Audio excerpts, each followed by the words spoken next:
Who would have guessed that the integration of ethics and engineering would be pioneered by a college student?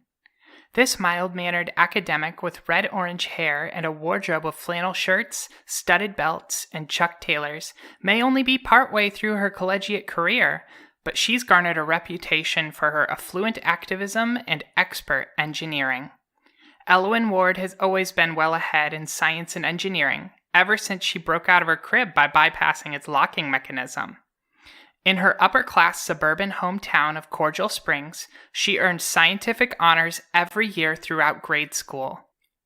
Her inventions have been praised by engineering experts, and her private workshop, Cynical Machinations, was even highlighted in the Investors of Interest issue of Cobalt Science International several years back. She thought it necessary to her own personal growth to be around peers who were unlike her and held different perspectives, so she decided to attend Cobalt University in the grandiose Cobalt City. Her younger sister Leah, who has shown signs of gifting herself, has also joined her in the move.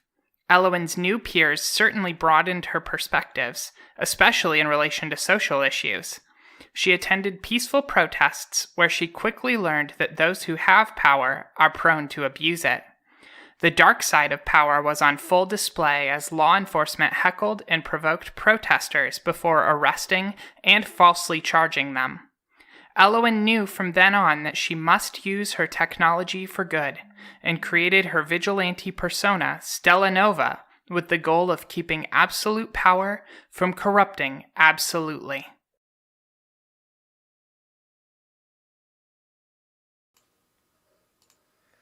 Oh, it's the stream chat.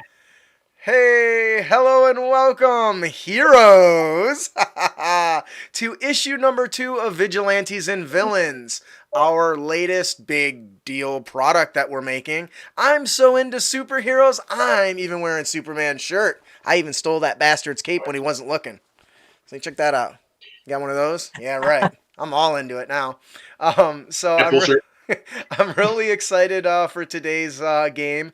After the last issue, I made quite a bit of changes to not only the rules but some of the core mechanics and stuff like that. So that's the point of the play testing. And honestly, I've been having a blast with it. It sounds like you guys have been enjoying yourselves as well.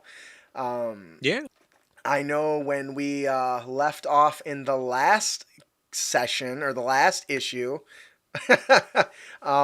you guys are newer heroes. You're your new deviants, and things didn't go quite as you wanted.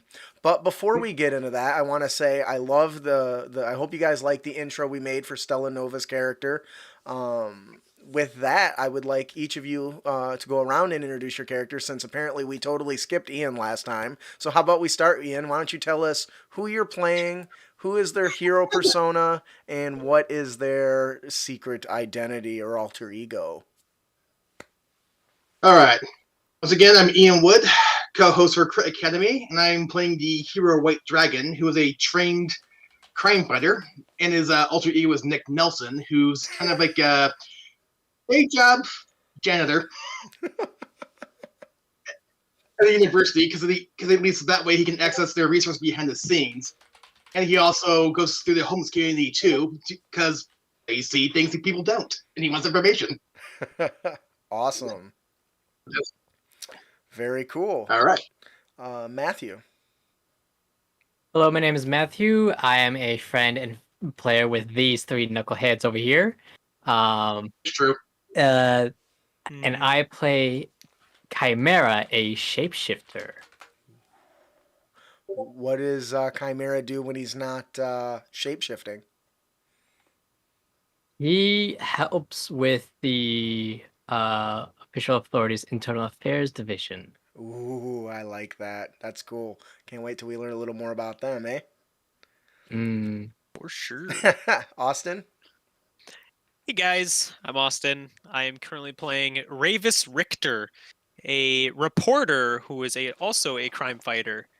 I am an experimented person, so my origin is ambiguous to either have psionic powers of some sorts or who knows what. And my hero name is Demon Cloak. Which apparently doesn't we're gonna sound very figure hum- out eventually. Which doesn't sound very heroic, but that's okay. And currently, As we pointed out last time, they're crime fighters, but they're totally different. they Other are than the whole very punching different. thing. I see. Yeah, aside from us wanting to hit things with our hands, not much more is the same beyond that. Yeah. But I'm glad how that worked out because that was one of the big things. yeah, which is very cool. Good job, Justin. It's true. I'm awesome. Did you have anything else, Austin? Nope. I think Okay. that's it. All So right. we're done. And Seth? Yep. I am Seth. I am the editor for the Crit Academy podcast. I am playing Elwyn Ward, who is a college student, but is a gene mechanic. And she, her alter ego is Stella Nova, which is an exosuit-based superhero. Nice. It's very cool. I'm super excited. So I have to respond to this because it just has me cracking up. So when I ask Chimera, what does he do when he's not shapeshifted? His response is, stays in shape. I gotta stay in shape. Oh my God, that's awesome. Just found that. Really, Steve? Hey, man, I love it. All good right, stuff. so I am Justin, your overseer, aka GM, DM, whatever you want to call it. Here in the superhero world, we're calling it the overseer, or I'm the one that watches it all and pulls all the strings. He's the real villain all along, guys. Yeah, it's true. We figured it out. No, we don't even have to worry about it. Look at that, Game's level over. 2, it's over, we're done. BBEG. Yeah, level 2. We didn't even start session 2. It's over. It's all over. So I'm really excited. We had a really great first issue. Last week, our heroes picked up on their scanners the police chatter of a bank robbery in progress. Through their multitude of different strategies, each of the vigilantes, our deviants, would-be heroes, whatever you want to call them, managed to sneak into this bank in Cobalt City and found that not only was it a hostage situation, but in fact there was bombs strapped to a few of them. In spite of that, they decided that the priority was to deal with the enemy's drones and try to take out the man robbing the bank as opposed to disarming the bombs. Unfortunately, during the scuffle, several of the drones turned their fire on the civilians and some life was lost. Yeah. When that happened, the Cobalt City Police, did we ever come up with a final? There was a lot of terms being tossed around for them, and I don't know what we ever settled on one. anything. But the No. Cobalt City Police managed to run in and try to help evacuate them so there wasn't an additional loss of life at that point.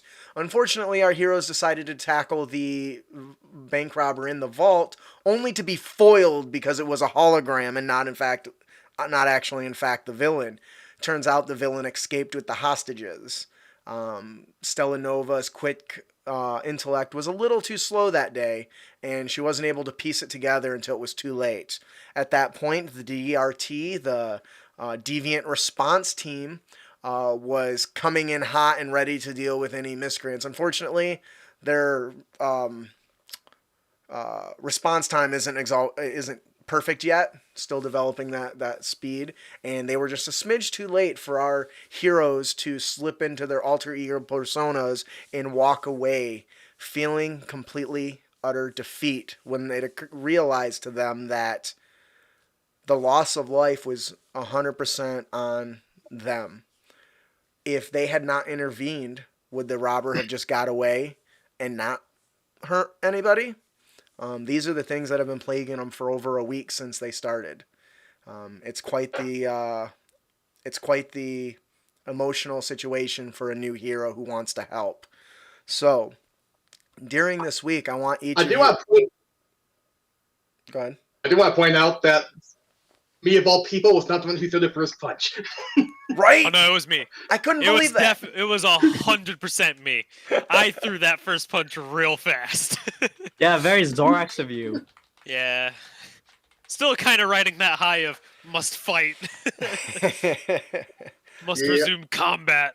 Right. I also would like to add that during the cleanup, 5 officers lost their lives during the sweep of the remaining drones. Yep, because they did self-destruct when they were destroyed, which makes And them it terribly hurt dangerous. a lot them, yeah.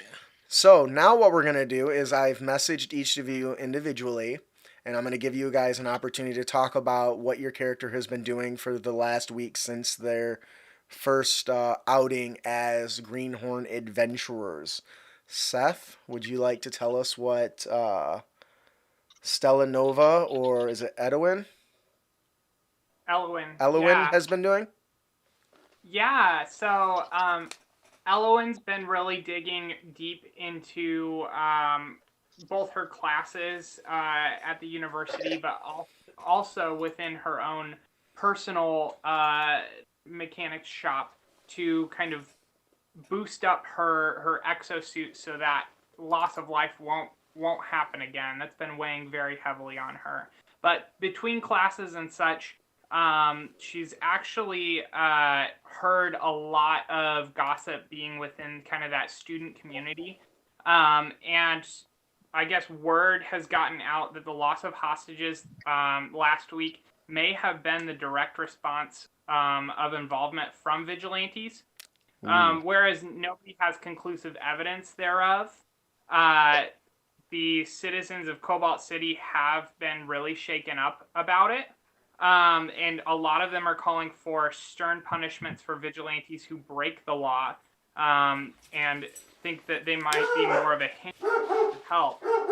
At the same time, there are many who have been rescued from deviants, from the dark deviants, the evil ones, some of which that I've spoken to personally on campus. And they really praise what vigilantes are doing to help, and hope that they will continue, but albeit being careful not to hurt others or themselves. That's really good. Okay. Austin, what has your character been doing? Or So, Ravis Richter? Ravis Richter. Ravis Richter, whatever. You'll never get either name right. I have it written down right. So, Ravis Richter is a reporter, and I've interviewed a few different people about the bank robbery situation. Especially since when I was there, I was kind of, instead of kind of running away from the entire premise, I kind of just donned my alter ego immediately and started interviewing on the spot. I have learned that this isn't the first place this villain has hit. There have been others. He or she has been named or identified as the Bright Bomber. Not a lot of information has been gathered about the Bright Bomber, but we have learned that it is a highly intelligent villain, and their identity has yet to be identified. That's interesting. I love that name. The Bright Bomber. Glad I thought of it. Yeah. Awesome. How about, does Chimera have an alter ego name? I didn't see one. Claude Stewart. That's not on your character sheet, is it? When you get a chance, would you add that? I can't do it right now. Well, obviously, that's why I said when you get a chance, Yeah, when you clearly. get a Did you say, is it Laud? Claude Claude what? Stewart with the D. Stewart. Dude, because you're a shapeshifter and use Claude, is that why you named yourself Claude? Could you use No. claws? Because that is awesome. No. Claude has claws? No? No, I did it because of inspiration from Claude from Fire Emblem Three Houses because he's a schemer. That's way less cool than the fact you make yourself claws. What has what has Claude been doing for this last week? Well, as a spy for Dark, I forget the actual acronym for the actual meaning behind that acronym. As a spy for them, my Chimera's contacts have blackmailed a few different people about the bank robbery situation. He has learned that this isn't the first place the villain has hit. he's learned that the credit discs have been tied to a shell corporation called Eden Nerg Incorporated. And that's about it. Let's just take a moment to point out that they were blackmailed. That's very spy-like. And last but certainly not least, what has our great white dragon been doing? Does the white dragon have a alias? Yep. The alias is, I believe it was Nick Nelson? Yep, Nick Nelson. What has Nick Nelson been doing? Like I said, he's been hanging out with the homeless community because the way he sees it, they see things other people do not, and they're often overlooked, so, for better or worse. In fact, because of that, he's found out that homeless people have been disappearing over the last few weeks, but the police haven't really done anything about it just because it's not a priority, and some people have not really reported it because they don't think they'd listen anyway. I guess they don't consider... like I said, he's also been... And he also, like I said, been working his janitor job at the university to use resources. He probably actually changed out Stelno's trash once or twice in the lab. And they didn't even... I love it. All right. I was like, yeah, a job that nobody paid to do. All right, so I want to thank you guys for sharing what your characters have been doing for the last week or so. Hopefully everyone's taking notes. So during this, something strange happens. Somehow, when you guys are out and about doing your own thing, a drone appears. Not dissimilar from the ones that you guys were fighting. Slightly different color, slightly different size, but just round floating drones. And they kind of hover in front of you and stop maybe like 10 feet away or so, and they project a hologram. And on the hologram is a woman that you recognize. It is Commissioner Jordan. And she says, I don't know who you are. I don't know if this will reach you. But if you're getting this message, we need your help. I am seeking all who are willing and able and powerful enough to help us. The Bright Bomber has sent a message to the Cobalt Police, as well as the DRT. The Bright Bomber has placed numerous bombs throughout the city. And we do not have the resources to find and disable them all at once. We are seeking any vigilantes, villains, heroes, anybody. If you get this message and you're willing to help, the loss of life, if you care at all, please help us, vigilantes. You're our only hope. I tried to get could you? I couldn't. And then it disappears and then flies away. So and we're in our vigilante getup, right? That would be a good. You know what? I'm gonna leave it to you. Yes. It reached out to people. You don't know how. I do, but you don't. So you can be surprised if it catches you in the shower if you'd like.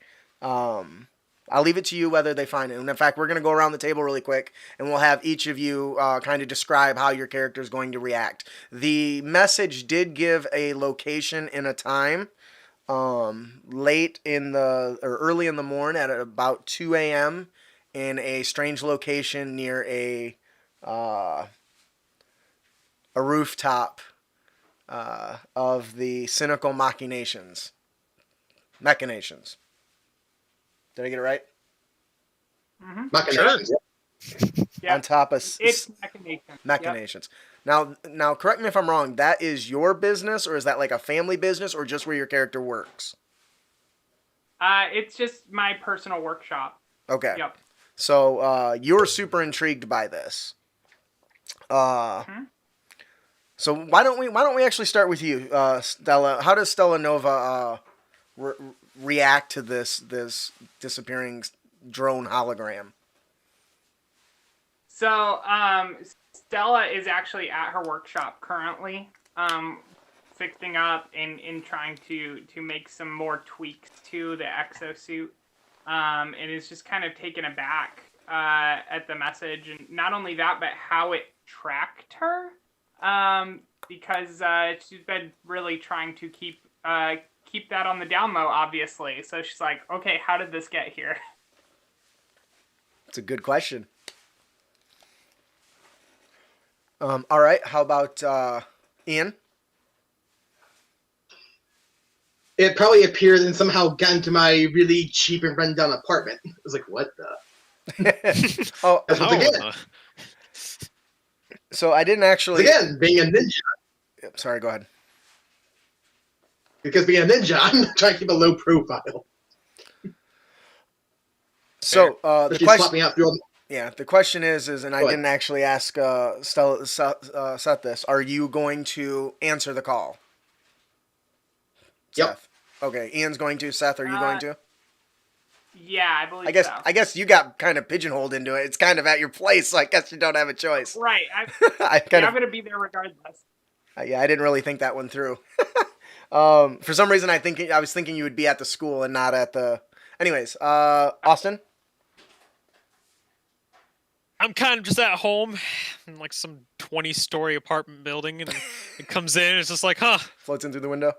Yeah, it's like, I mean, I look down at my watch. I realize it's 2 a.m. I'm like, I guess I have nothing better to do.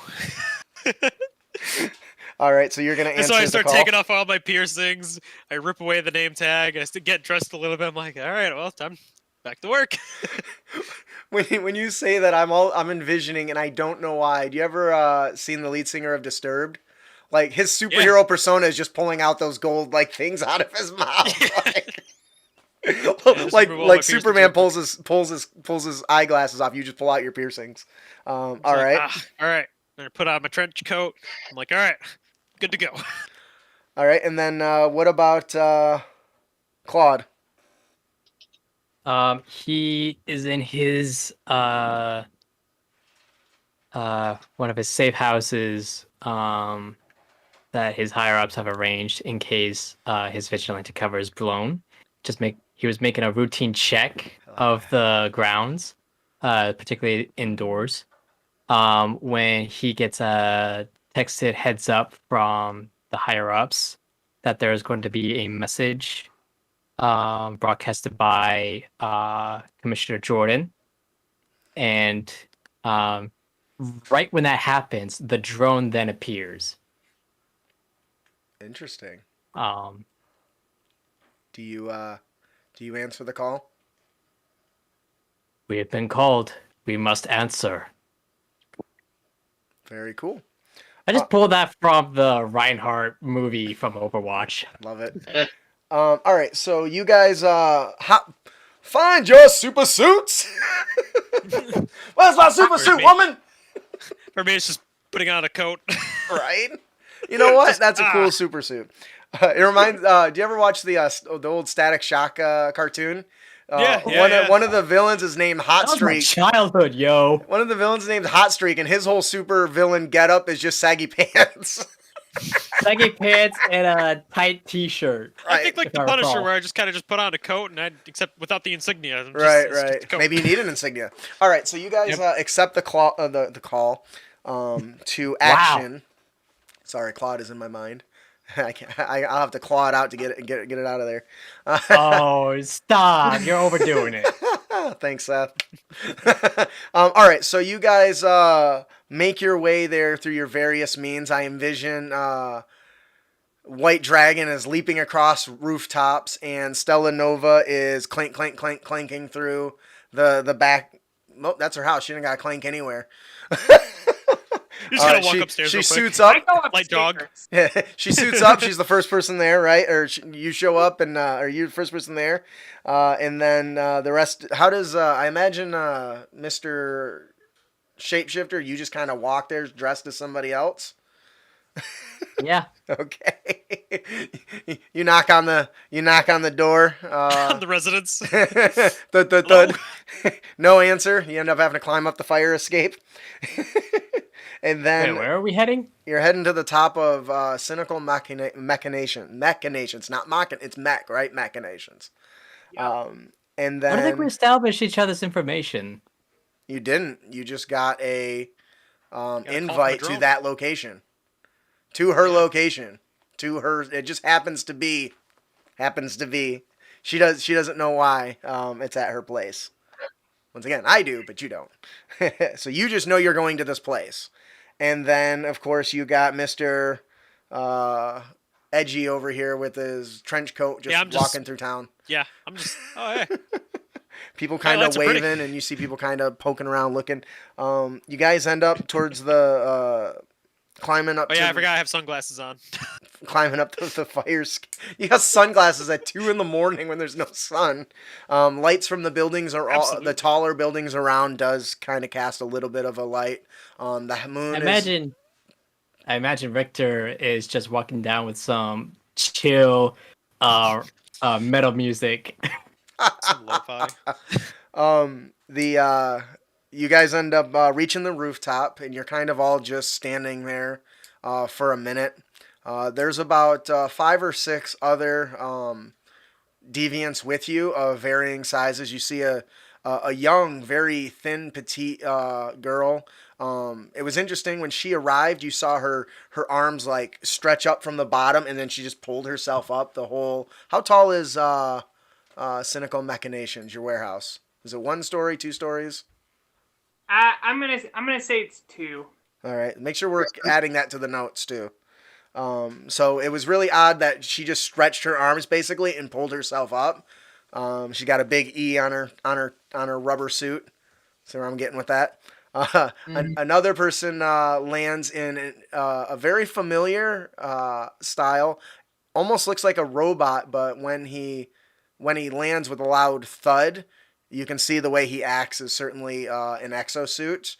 Kind of eyes Stella Nova, and he kind of says, "Nice." Nice. What kind of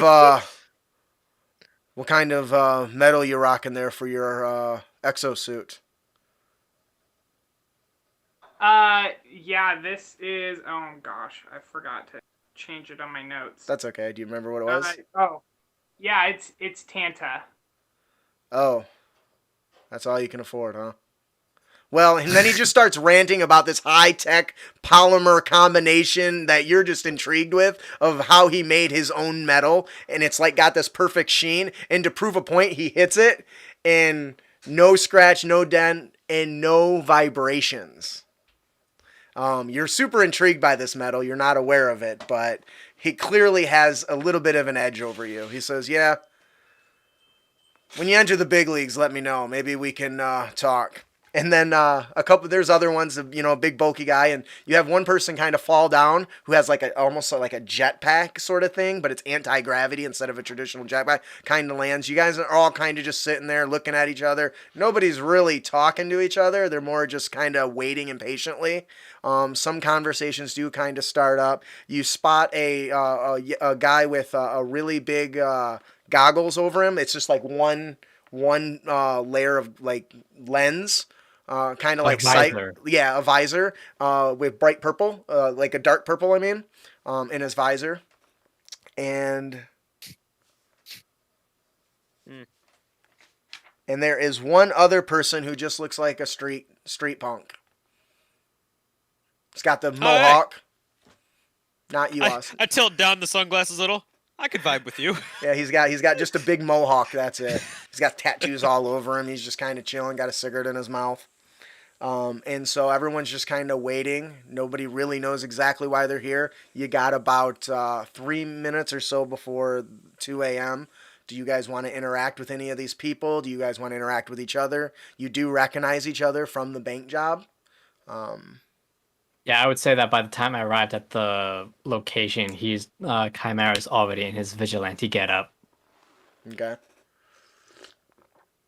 Oh my god, it's a white ninja. It's you again.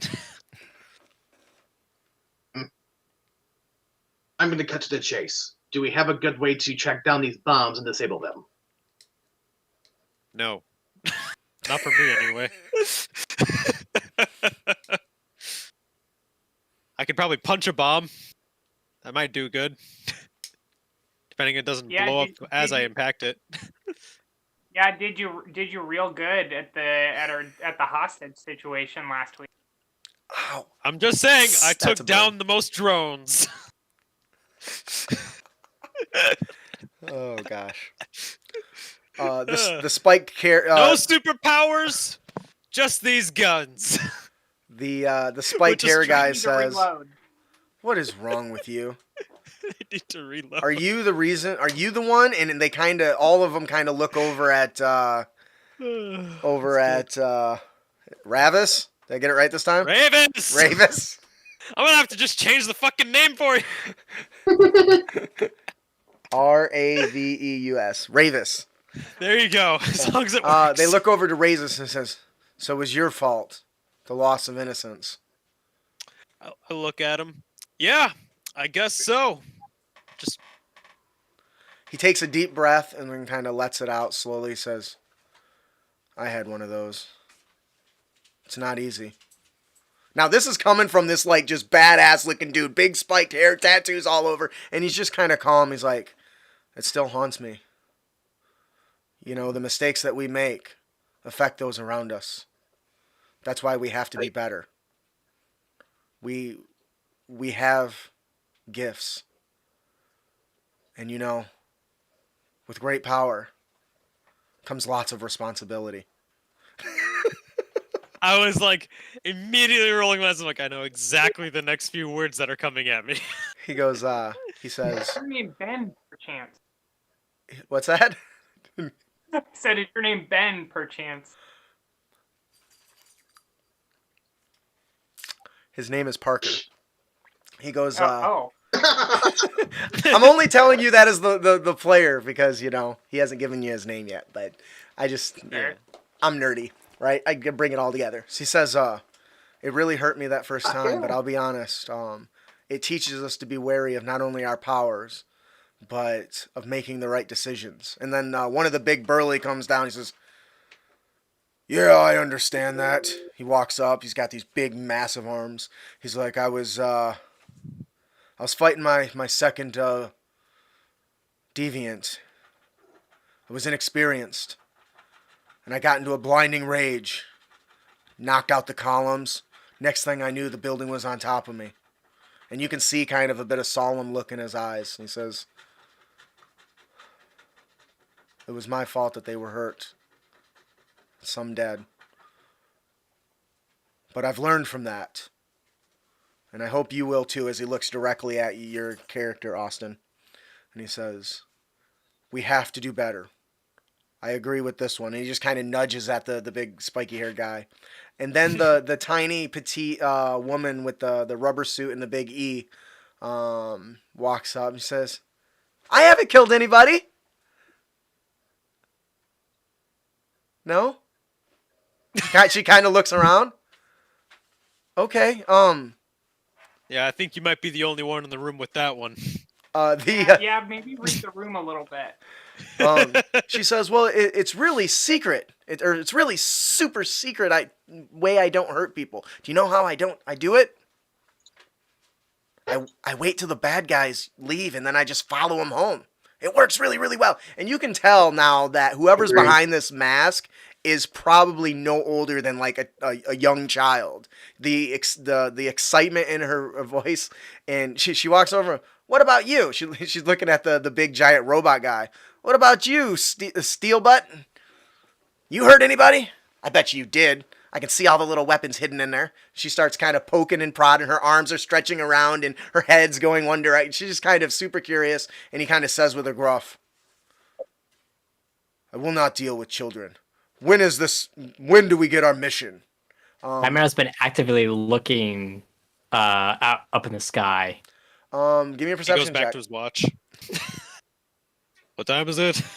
Come on, cat. What'd you get? Wait, I was supposed to roll? Perception check. Yeah. You said I look. Jack. this is the last opportunity to interact directly with any of the characters before I move the story forward. Do you guys 17. have any particular things you want to get out in the open at the moment? Questions?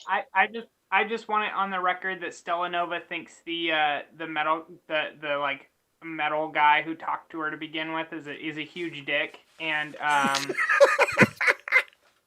she's only interacting with him to glean what he knows so that she can one up him in the future. I like that. Oh yeah. I like that. Ravis kind of goes over to our little group here and says, "Oh yeah, I guess since you guys were there too, I guess I'll let you guys know." And he relays the information that he discovered over the week. Okay. Which is He told you earlier. Like, are you I asking told you as earlier, a player? but yeah. It's in the note. It's in the It notes. did You can a read for the it. sake of brevity situation. Yeah. Yeah. Like, I don't want to go in all of it. It's fine. Yeah, no, that's fine. All right, so at this point, Chimera, you look up in the distance and you shape change your eyes into owl eyes so you can see farther, and you see a little orb similar to the one you encountered earlier floating towards your position. After a few minutes, it arrives and kind of hovers right in front of you guys, and a hologram pops out. It's the same woman. It says, "If you are seeing this, know this. I am Commissioner Jordan. While what you do is against the law, and openly I must oppose you, the world needs people like you." And at this time, the hologram is kind of walking back and pacing back and forth. She clearly can't see you or talk to you. It's more likely either it's a recording or she just can't tell how many are around. It's a live show. Sure. And she says, "But I seek help. The department, for obvious reasons, can't reach out to you directly, at least not in the traditional sense. It cannot be known that we are involved. I have chosen this location because it is a prime spot and far enough away from the precinct that it won't draw any attention that you've all gathered here. At least that is the hope. As well as it somehow has managed to avoid the DRT scanners." Everyone instantly starts looking around at everyone else.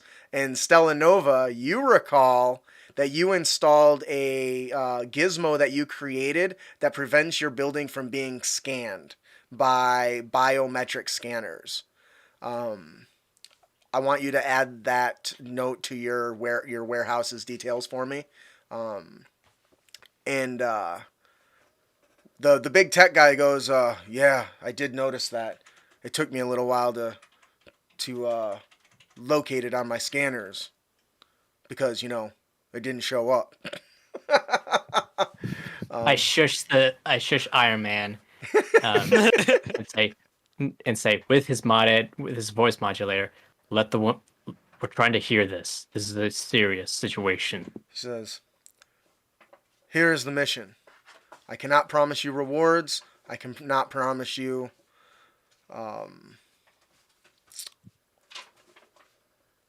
accolades. I cannot promise you anything. But this mission requires the help of more the resources than we have. And since you're probably going to be involved anyway, I figured it would be best to increase our chances by working together. Once again, nobody can know of this, especially not the DRT.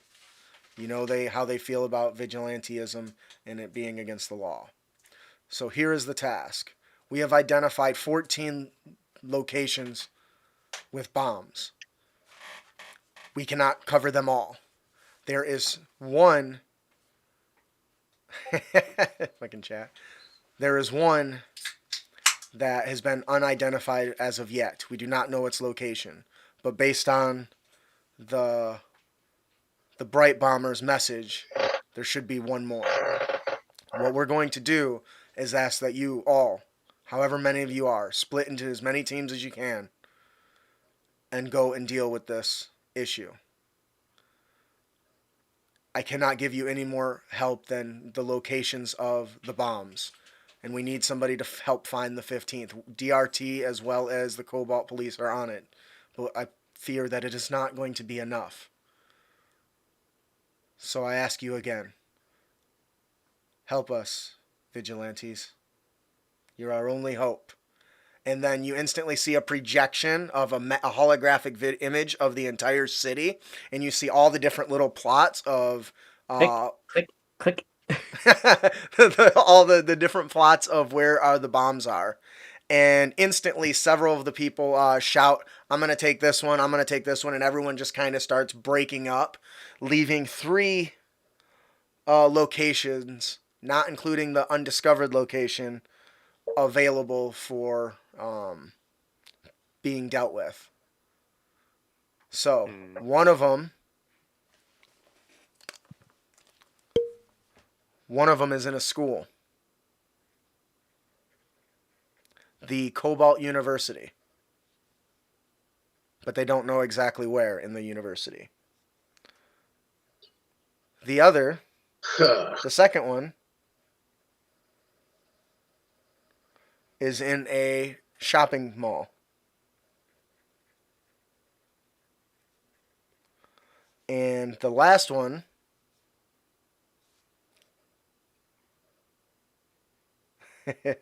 is at a homeless shelter.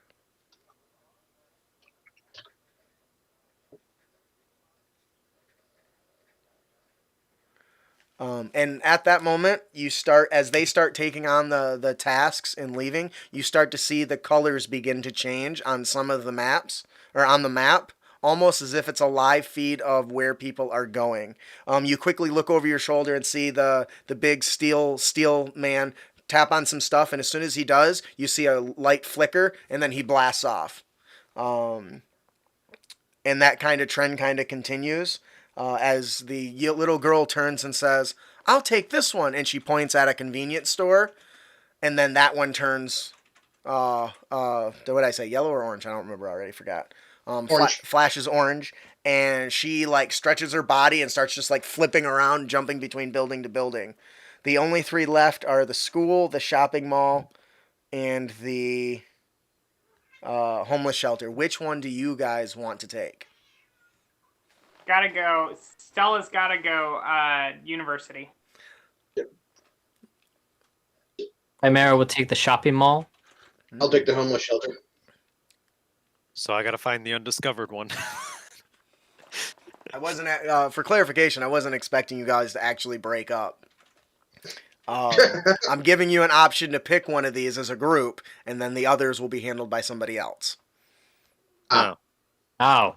Way to railroad, honey. Hey, this is. I deserve that.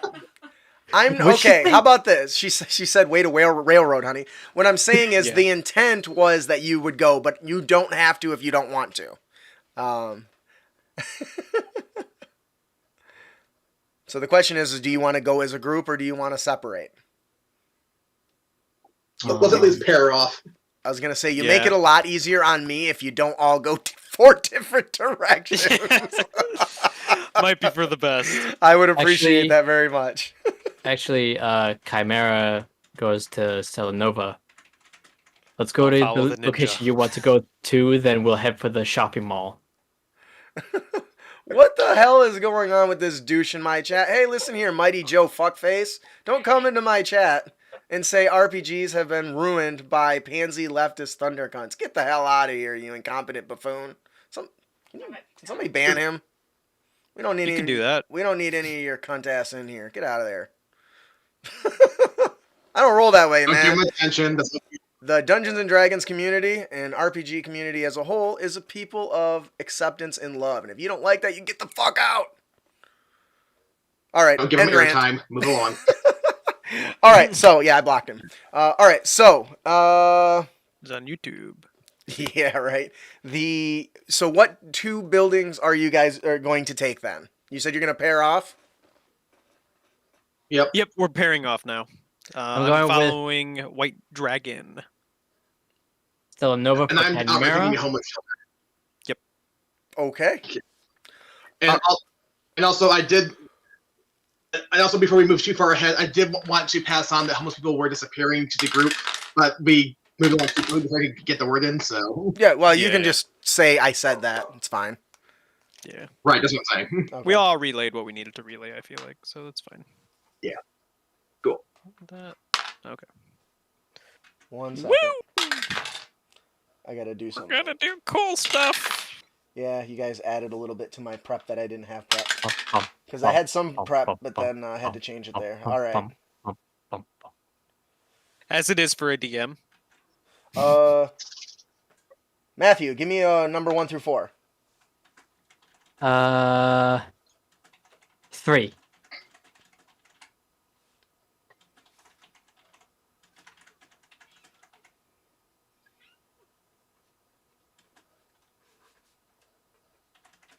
All right. So, moving on. So you guys take off in your super suits and you break off into pairs. We'll start with Austin or Claude and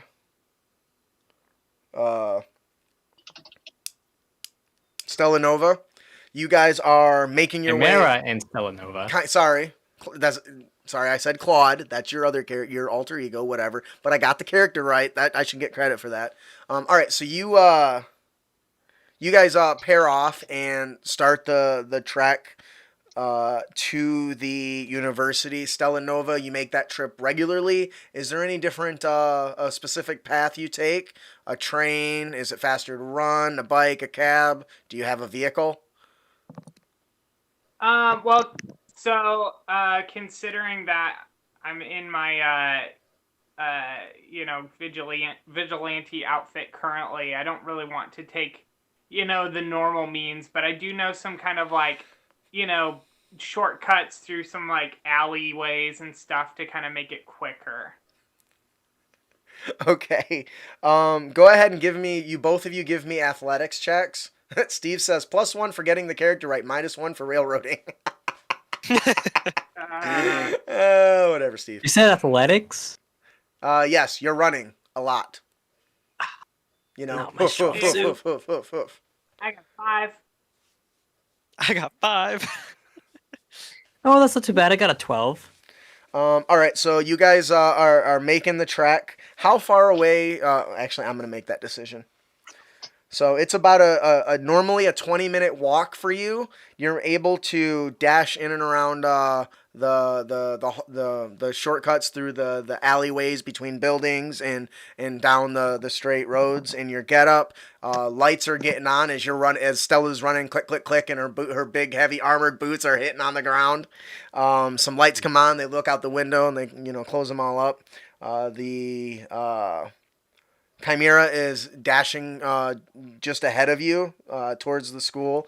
You enter the university's primary entrance, and is there anywhere you're going to go specifically, or are you going to just start your investigation on where the bomb most likely would be? So actually, what I'm gonna, and I probably should have done this already, but I'm going to kind of duck off to the side with Chimera, or like kind of like in a dark alleyway or something like that. And I'm like, all right, I'm going to absolutely trust you here. And, my life is on the line and everything. But I take, I peel back the suit, put my hand up to the side of my head, and take the suit, the suit retracts into my Converse. And I pull out my student ID. And I say, snap. I'm a student, and I can get us in. So, if you want to wear your vigilante outfit, that's on you. But I'm going for blending in. As a person who knows everything about Chimera, I am super excited for this moment. What does Chimera do? His initial reaction is simply a head tilt. in the form of a curiosity in terms of body posture. And she hears, huh. Okay. I will stealth and I'll be in the shadows on your tail. She just revealed her biggest secret, and you're like, nah, I'm good. You're like, I don't want to deal with this. I don't have the time in the world. All right. I don't have too much other 15 shit on bombs my in the plate. city. All right. So, Stella Nova, you swipe your card. After hours, the school is quiet. Most people are in their dorms asleep. All the lights are off, with the exception of the kind of, I don't know, you want to call them like emergency lights that are just for like safety precautions. And I will need you both to give me investigation checks. Ooh. All right. Moving over to the other team, the B team. The B team. Team punch a lot. Let's get Oh no, it. I got a good roll. I got a really good roll. What'd you get? Team 21. Nice. 25. Oh, Let's do this dang! investigation.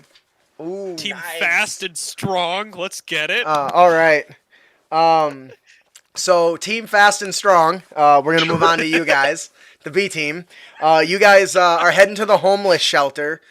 This is obviously something close to White Dragon here. So, White Dragon, do you know of a special route or a location or path or something to help you get there quicker?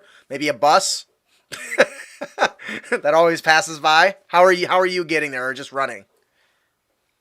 I have no issues like roof hopping and skimming the streets and the traffic lights. Nice. Are you going to follow him, Ravius? Did I get it wrong? No, There's you no got it E. right. It's Ravis, not Ravius. Oh, Ravis. I don't know how to make it easy for you, dude. You can't.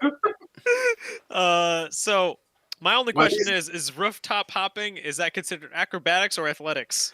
That is certainly going. Did you say yup? I will allow for both. Okay, because I was like, I mean, I could see an argument for both, so whichever. All right, I could rooftop hop. I got athletics. I'm spicy. All right, give me athletics checks. That is a damn. That's not as good as I would hope, but that's okay. 13. 18. I had a +7. I rolled a 6. Man, Darn. And a +5, rolled an 18. man, I have expertise and everything. It still wasn't enough. Sorry, I get it for you. I got a 13 though, so it's not that I bad. also have expertise in it, but I have a low strength, what? so... Yeah, you probably have higher decks. Oh, yeah. All right, what'd you guys get? 13 and what? 18. 13 and 18. Who got the 18? Or 13, sorry. I got the 13. All right, so White Ninja is running along the edges of the metal-topped buildings, leaping from one to one, clearly covering the gaps with little or no issue. There is a bit of a stumble with Ravis. Bingo. Ravis as he's trying to keep up and jump side to side. His big billowy trench coat gets caught on like an exhaust fan, and he kind of stumbles when he tries to make a jump, and he falls just short. And White Dragon has to kind of go run over and grab him. Does White Dragon go and grab him and pull him up? Yep. Okay. And you guys Oh, wow. end up making your way.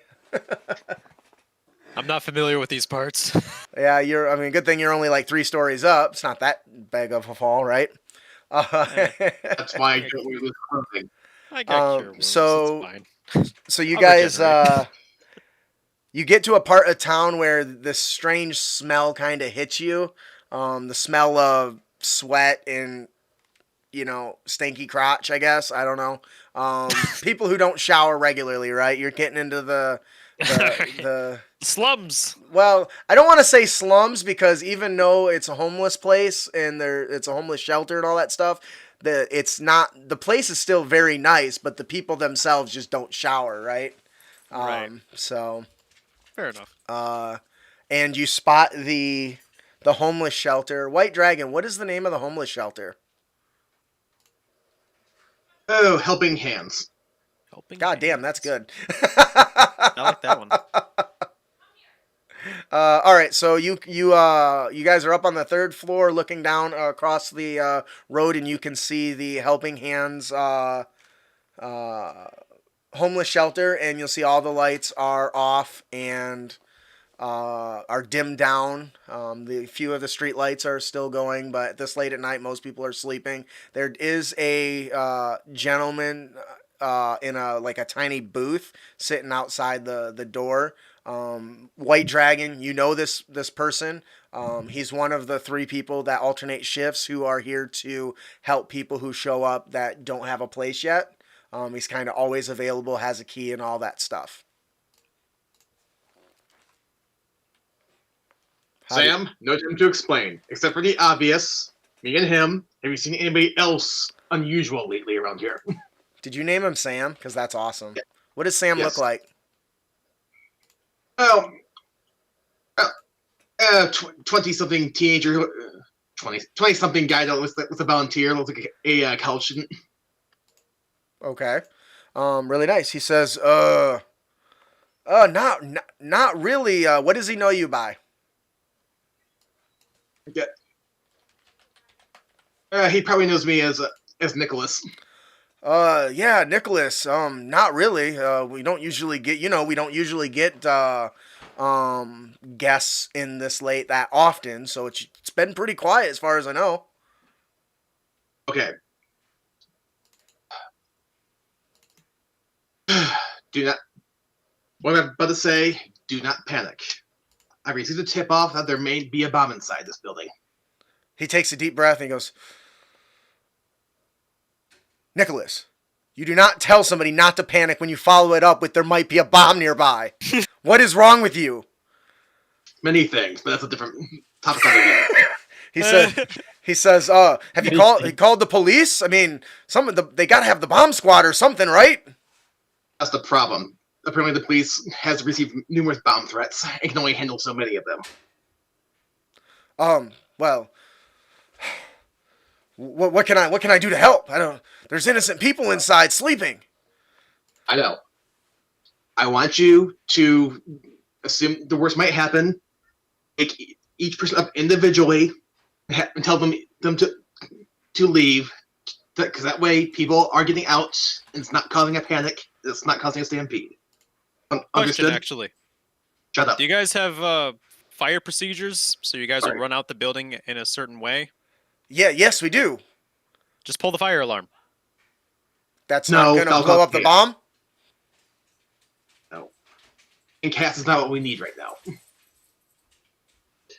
But normally that would mean that everyone would get up and file out, right? That is the idea, because people follow these fire procedures. Yeah, of course. But what You if would like to think so, wouldn't you? he's like, True. what if they see and they blow it up then? I That's a mean, good point. do we know if they're gonna do we know what do we know? Not much. Actually, White Dragon's idea We might just be want- better. Yeah, just wake them up one at a time. We'll just calmly let them out, let them through. Just be like, hey, I don't know what you're gonna tell them. Probably not that there's a bomb in here. Well, should we just keep it on the DL then? Like, quiet? I mean, Yeah. Yeah, but we do need to get people out here just to be safe. Understood? yeah, well, right away. All right, and now we're gonna shift over to Team A. All right, so you guys, kind of, The A team? the A team. Uh, The A team, you guys start making your way through. Stella, you know the school in and out. Not only have you been going here, but your suit tracks and creates, holographic mapping as you kind of just traverse, so you have a really good idea of the layout. You guys start kind of wandering through the halls and start going through your investigative process. You ask if you start reaching out to. You see a security guard walking by, and you have an idea of where would the most likely place be, based on your investigation, that would do the most harm. Would most likely to be in one of the dormitories. So you guys end up wandering your way there, and you run into a young security guard. She's standing there. She just kind of, she's got like some earbuds in one ear or something. She's got her flashlight out as she's walking down the hall as you guys approach.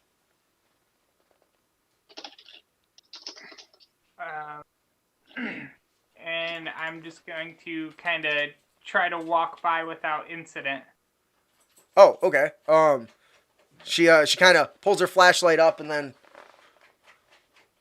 hey you, ID number, badge. Why are you out so late? It's past curfew. You know we're in lockdown at midnight.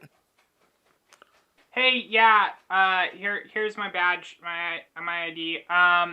Yeah, sorry, I probably should have. I don't know if you heard, but I was gonna be out late tonight just because I'm working at the mechanics lab, staying up late for a late term project. Is Chimera in the open with her, or is he hiding in the shadows? He is hiding in the shadows, and I'm willing to roll for stealth. Give me a stealth check, please. Okay, here we go. Natural 20! Woo! Love it. Nice. All right. So that is a 27 total to satisfy my DM. So as or overseer. Look at that. So as Stella is talking to this lady, she's kind of moving around in a circle, and you're on the other side as she's circling and walking past, and you kind of end up behind her, and she distracts it in a way that you just kind of walk right by as she continues, pushing her on. She looks at Stella and says, so yeah, oh, okay, yeah, I heard of that. Clearly she did not. She's just like, yeah, okay, no problem. Just make sure next time you get a slip, it makes it easier. I'm not going to hold you up or anything, but, with all the stuff that's been going on with the vigilantes and stuff, I don't, and, the villains, I don't want any trouble, so just try to make sure you don't stay out so late next time, all right? Yeah, that's fair. Sorry about that. Must have just slipped the professor's mind. All right, well, you have a good one. She looks at your badge, and says, you have a good one, Elwyn. Thanks, you too. Have a good night. And she just carries on her way, whistling to some tune that she's listening to. It's the hot new tune in Cobalt City. One of the deviants was gifted with a phenomenal voice. You may have heard of him. His name is DC Hammer.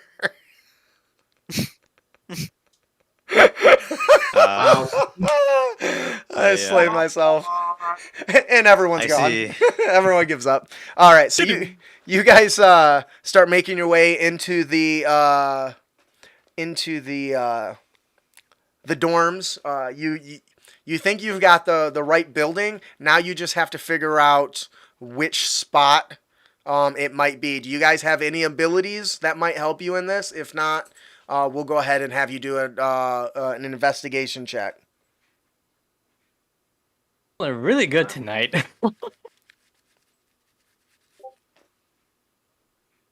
Okay, that's pretty good. 18. Is his catchphrase "Stop Hammer Time"?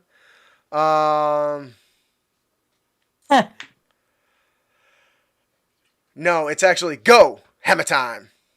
Stop was taken. It's trademark, right? What did Stella get? That was investigation, right? Yep. 22. All right, so you guys are poking around the different dorms, and you realize at this point that it's highly unlikely it's directly inside of a dorm itself, a room. So it's likely either in some sort of lab, like not a lab.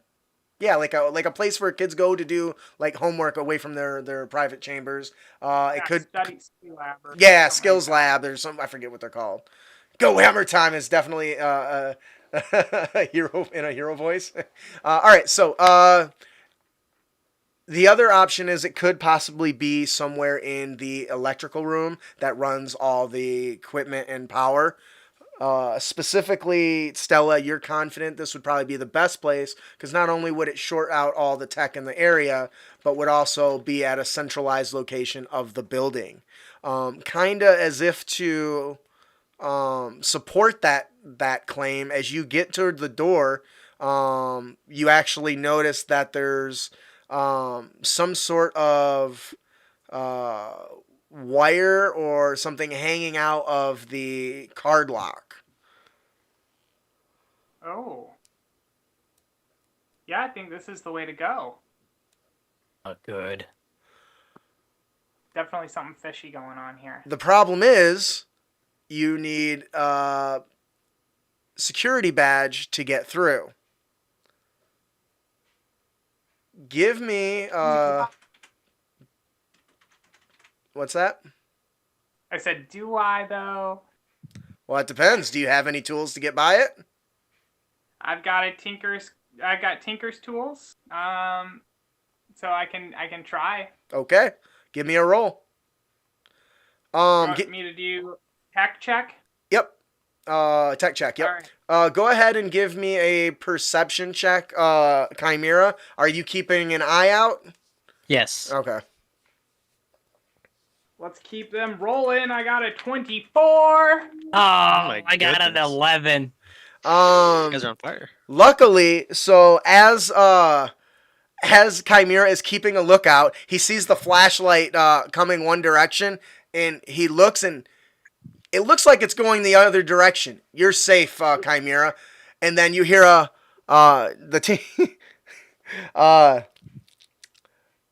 Elowen, kind of a out of one. Do you wear a watch or something like that? You wear a watch, right?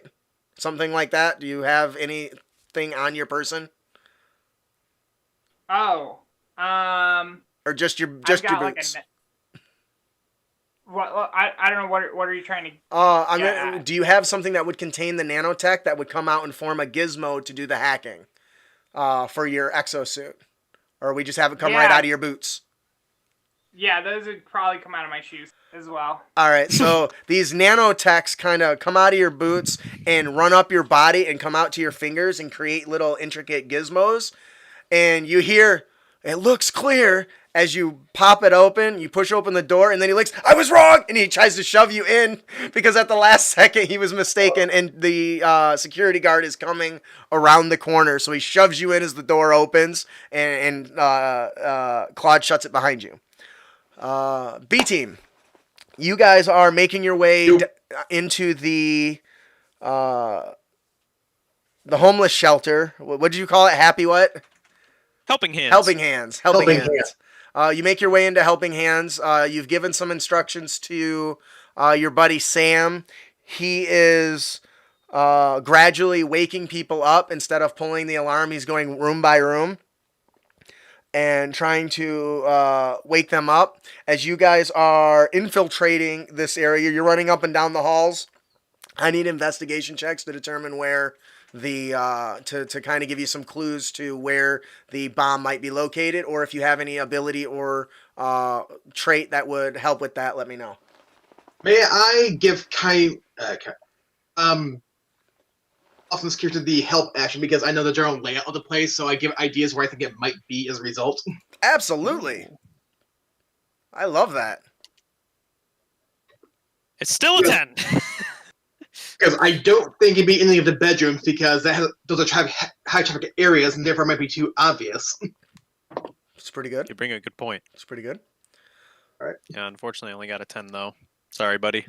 The advantage only made me roll 3. All right, and will I also get advantage for any reason too?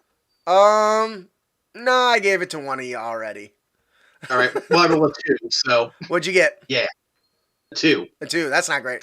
All right, so you guys start poking around and you kind of start brainstorming what areas of the building it might be. It could be in maybe it's in the lunchroom, or it could be in the control room where all the circuits and everything are. It could possibly be in the shower area. Even though that's a high traffic area, it's the place people are least likely to look, right? And lastly, you suspect that it could be in maybe the janitor's closet or something like that. Wait. Was White Dragon the janitor here? Or at the No. school? You're at the school, right? At the school. Okay. Yes. Ooh, that'd be weird if somebody put a bomb in your toolbox. That'd be wild. All right, or it could be in the janitor's closet because that has low traffic and is kind of central to the structure of the building. You guys as a team have to decide where you want to check. Since you didn't roll high enough, you got 1 in 4 chance. Actually, is the stockroom also an option? Sure. Because my guess is the stockroom, because it's not uncommon for stuff to be in boxes in there, and have stuff stacked on top of it. So if I was going to hide a bomb, that'd be a relatively easy place to do it. And your character figured that all out with a 2, huh? I think that's my guess. I didn't say I'm right. You can add that to the list of your options, but you guys still have to figure out where you want to investigate. So let me know, which direction do you want to go? You have the Okay, so showers, closet, stockroom, and what else? lunchroom, right? Lunchroom. And then the circuit room, power room. Power room makes sense, but is it enough? It kind of depends. Is this bomb being powered by the place to go off, or is it independent? That's another thing. It'd be nice if you had more information now, wouldn't it? Yeah, I don't know. Yep. Let's Have there check the been control room bombings like this first. before that I'm aware of? Besides the ones that were probably attached to the people, maybe, who knows? She didn't give you much information other than there's bombs. Because I was wondering if I would know anything from me being a reporter and doing other stories like this, and if there's any Yes. common trends. There has been more bombs. Nothing. But have that's they been exactly like this one? No, you Anything don't know. at this grand scale? No, not that you know of. Not that you know of. But right now, public doesn't know about 15 bombs either. Fair point. So, I need a direction. Or you guys want to rationalize it as players or base it on your character roles? Because I'll give you some direction based on your character roles if you want. Yeah, let's go with the character roles. All right. Obviously, I It guess makes we are most characters here. sense that it would either be in the lunchroom or the storage closet. Let's go with the storage. Yeah. All right. Yeah. So you guys make your way down. Are you trying to wake anybody up in the process, or are you just heading right there? It'd be weird if I tried to do that. All right. It's a man in a big black trench coat. Hey, you gotta get out of here. All right. So you guys make it. You twist down the halls, and the area surprisingly is very simplistic. If you think of it less kind of like those hotels that got like the rooms on all, both sides of the hallway and a thin hallway. You're running through them, twisting left and right. You've got White Dragon leading the way. You get to the door that leads to the storage closet, and it has of course, it has an electrical lock on it. Now, is this just like a single door? Yeah. The doors here are kind of futuristic, so like you put a badge up to it and it slides open. Like a like Star Trek shit. Do you by any chance know anybody who has the key to this door? Sam. Sam. Are you gonna go back looking for Sam?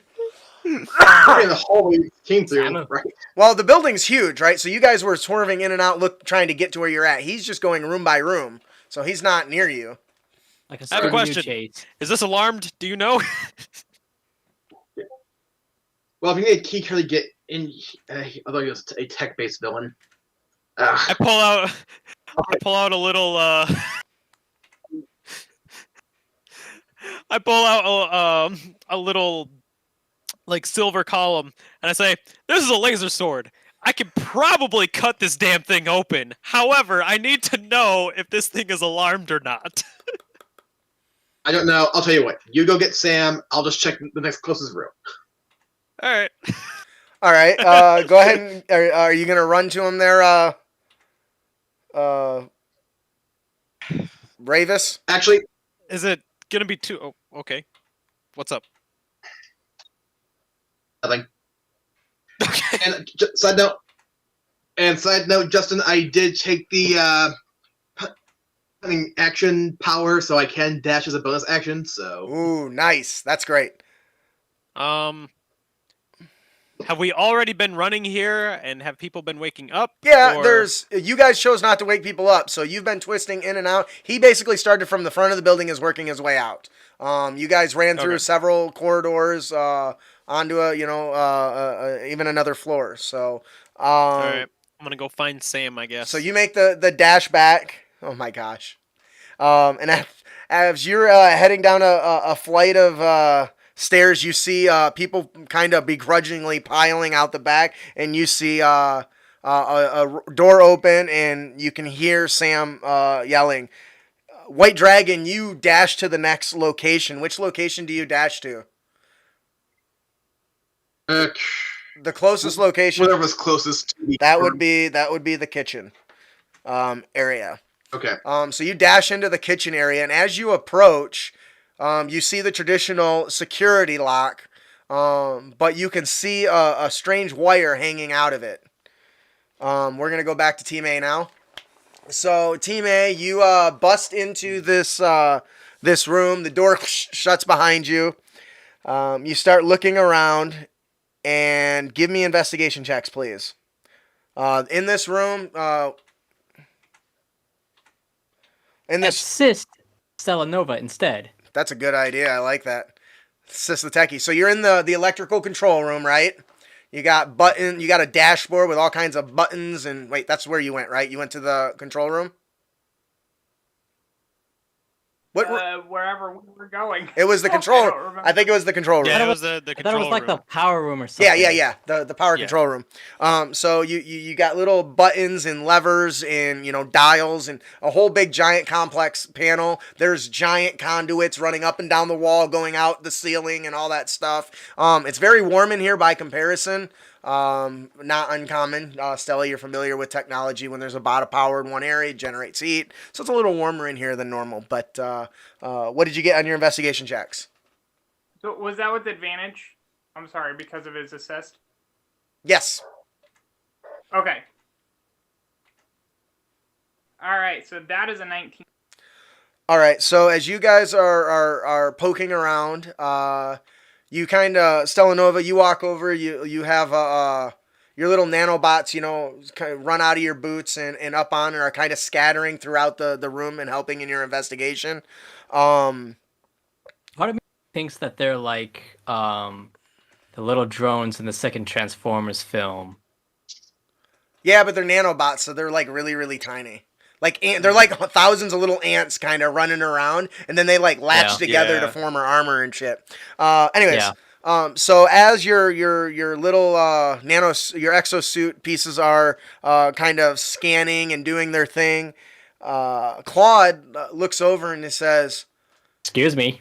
Hey, what about this?" And he points out a box that or a metal like container or something that appears to be like attached extra onto the edge of one of the control panels.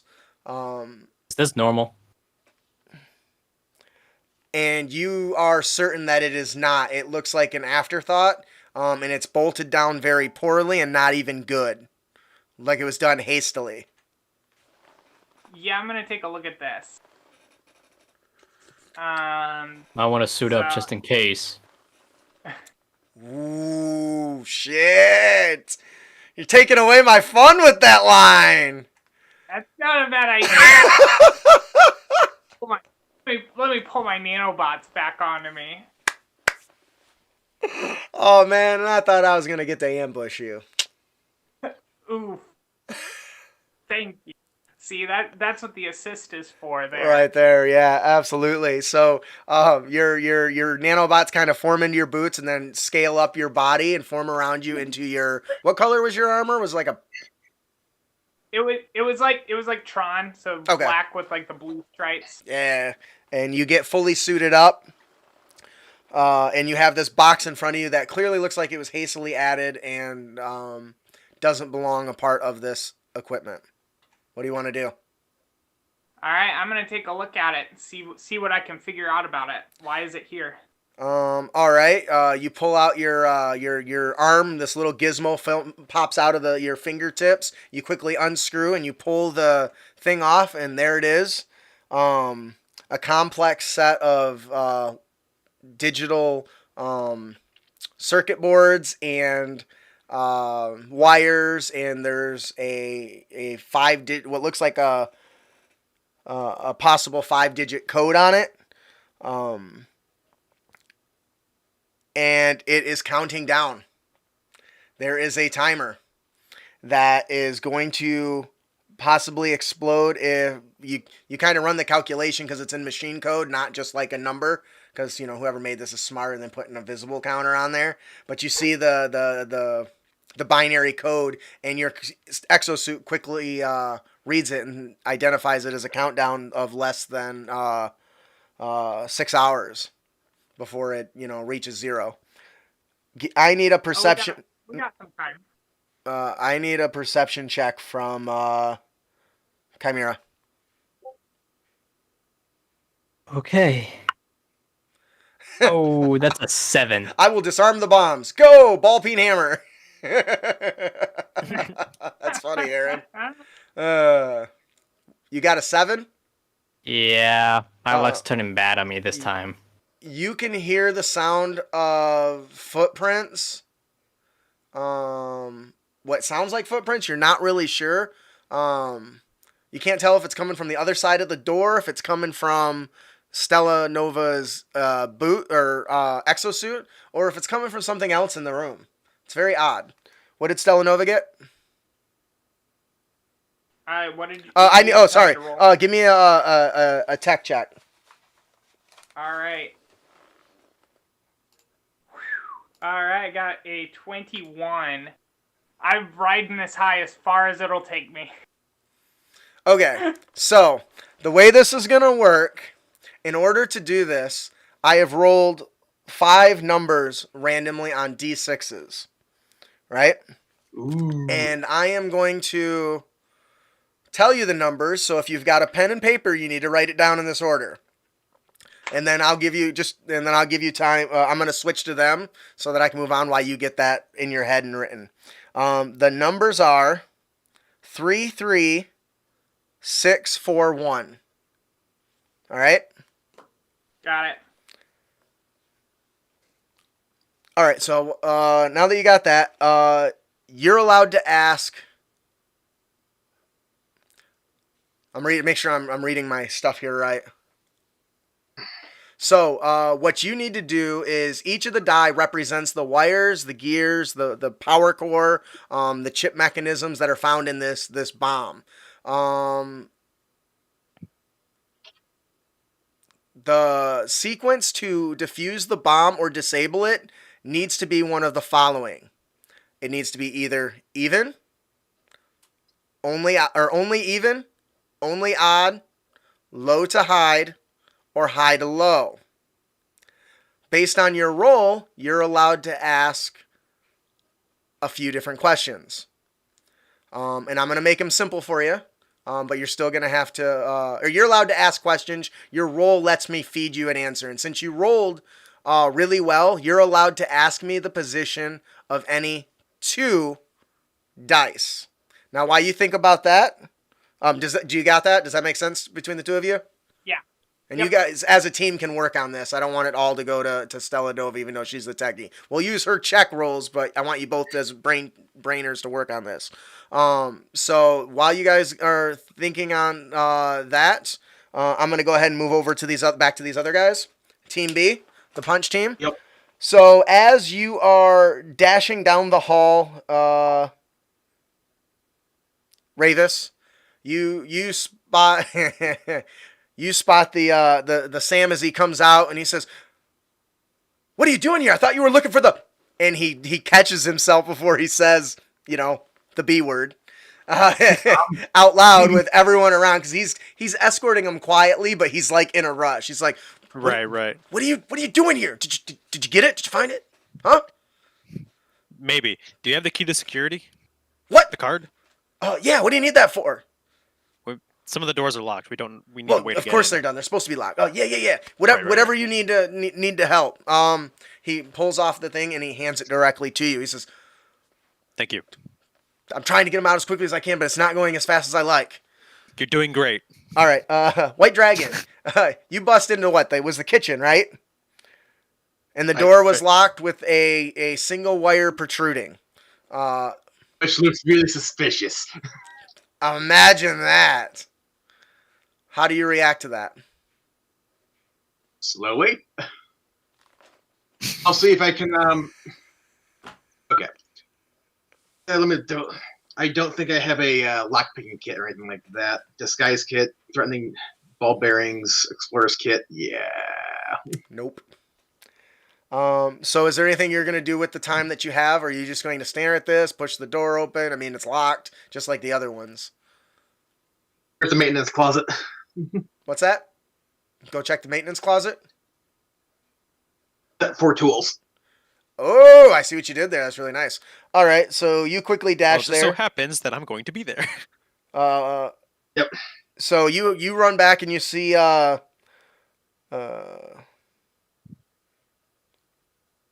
Ravis, you run back and you see as White Dragon is coming down the hall, and you as you're walking, you're running towards him, you're realizing what a terrible way to hide yourself in the middle of the night. What kind of ninja dresses in white? Like, isn't the point to be a ninja to be stealthy and be invisible? You might as well be wearing bright orange. Naruto. That's funny. All right, so he comes there, and you guys meet back at the door. You have the security key. Well, I guess we better open the door. I just Yep. put it up to the door. With a beep, beep, beep, the door slides open after the light turns green. You walk in, and there's racks of what looks like canned foods and different medicines, and boxes kind of organized and laid out throughout the entire area. Time to investigate the room, see if there's a bomb. You can both give. I actually think why not? It's only here, but I think I found where it is anyway. So, are you I do say investigating that. here? No, Go ahead, give me 7. an investigation. I got a 21. 7. Okay.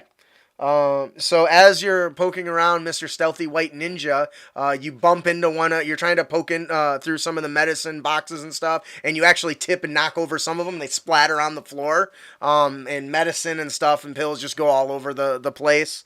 And you see a person walking by in his little white getup, and he looks in there. His eyes go white, and he starts kind of crawling around the floor trying to pick up some of the meds. And then Ravis, you as you're looking through the boxes, you pop a couple open, and you don't find anything out of the ordinary. Nothing seems to be disturbed other than the mess that White Dragon has created. Nothing's here. I found a box of tools. Kind of why I cared a little bit. Yeah, you find some generic. Find the Swiss Army tech thing. It's basically like a. It looks kind of like a. It looks kind of like a Swiss Army knife, but the stuff when you press the button that comes out is formed from like a little bit of like nanotech. It's very fancy.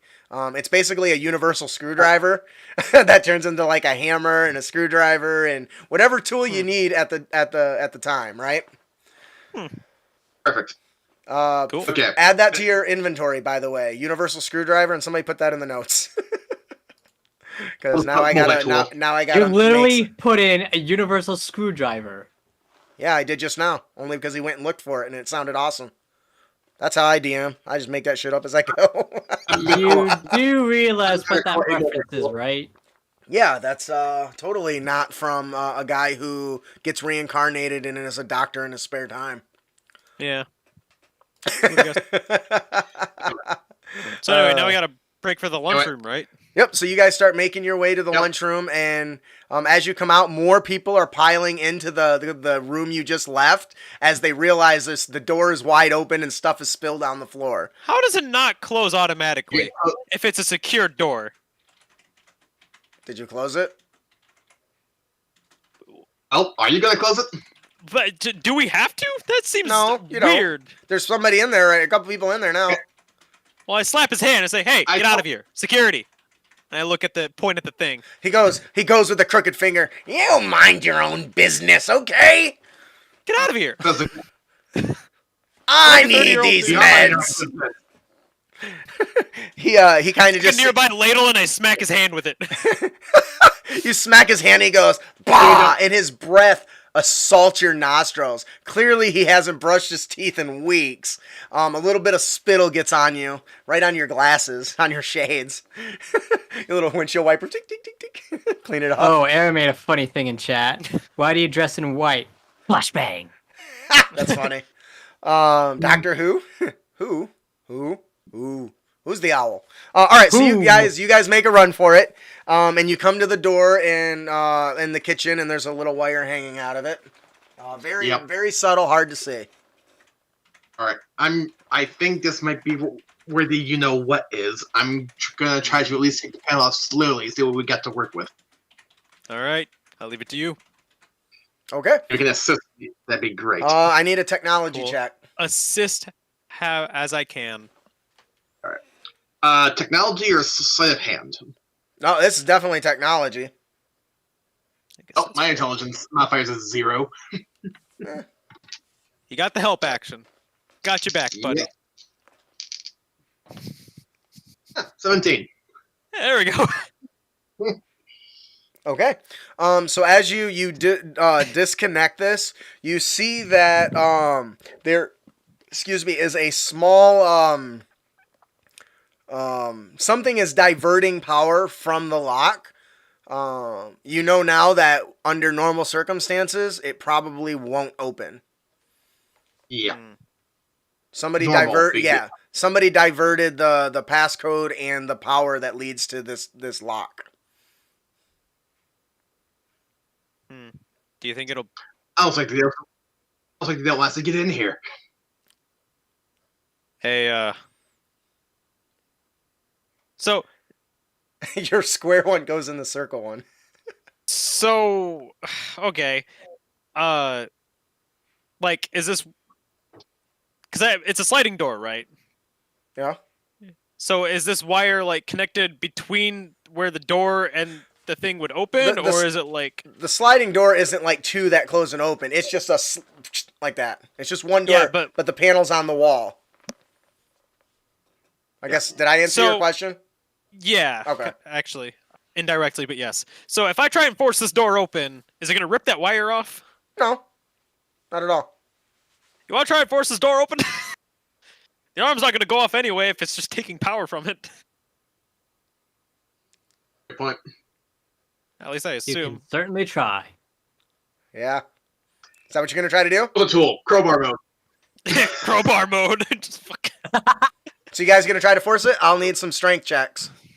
Cool. Athletics. Damn. 16. 15.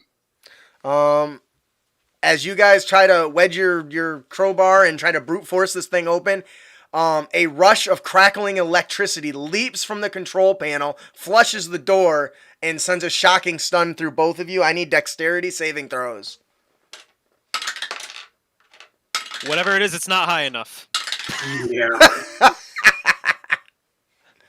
Oh my gosh, guys, I'm sorry. My dice I'll are be not fine. with me with this character at all. What'd you guys I, get? have, I got, I got- 7. I got a 6. All right, so you guys weren't expecting this. As this rush of electricity just streaks through this thing into your body, I'm trying to find a good. Here we go. Your bodies both convulse involuntarily and at the sudden shock and pain that's coursing through it. Your body and your muscles start to twist and contort and vibrate back and forth vigorously and shake uncontrollably like you're having an epileptic seizure, and you both take 11 points of lightning damage. Good thing I have a resistance. I took 5. Of course, nice. I'm Demon Cloak, baby. I'll take some shit all day. All right, all right, so we're gonna move back to the other group. I just go, oh my goodness, that was unexpected. Yeah, how I does took the whole thing. how does White Dragon react? Oh, that only confirms that this is the room we need to go in. That's fair. Yeah, I didn't get to shock the shit out of the other people. I mean, good job, team. All right, so We got the door open. We used our big team punch with big arms. You did get the door open. I want to make sure that's clear. You got the door open, but at a cost, right? So, Team A, Stella Nova and Chimera, you guys are standing over this complex gadget, and you hear a constant and a whirring, and a blast of plasma blasts right at Chimera. For 7 points of radiant damage. Oh my gosh. As a blast comes out of the corner, and you realize that shuffling noise you heard earlier is a drone that appears out of nothing, dropping a camouflage. I don't want to say invisibility. It's like drops a hologram of invisibility or cloaking and blasts you right in the shoulder while Stella Nova is trying to defuse this bomb. I need initiative rolls from both of you. Oh, man. Ooh. Got an 11. 8. Oh, man. Not only did that guy ambush you guys, but it also has a higher initiative. No! 12, we got an 8, and what was the other one? 9? 11. 11 and 8? Okay. Alright, this is 11 Stella, right? Yeah. All right, so the bot kind of reorganizes this little round drone, spherical drone thing. Think very much the practice thing from Luke Skywalker's training days. As it's releasing these blasts of energy, it kind of hear, and it releases a cone effect of sonic energy. I need Constitution saving throws from both of you. Oh, man. Ooh. It's rough.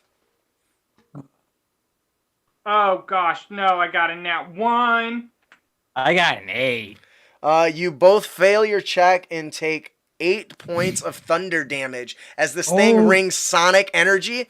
And as soon as it does, Stella, your breath catches as you see the digital signature change on the bomb go from 6 hours to 1 minute.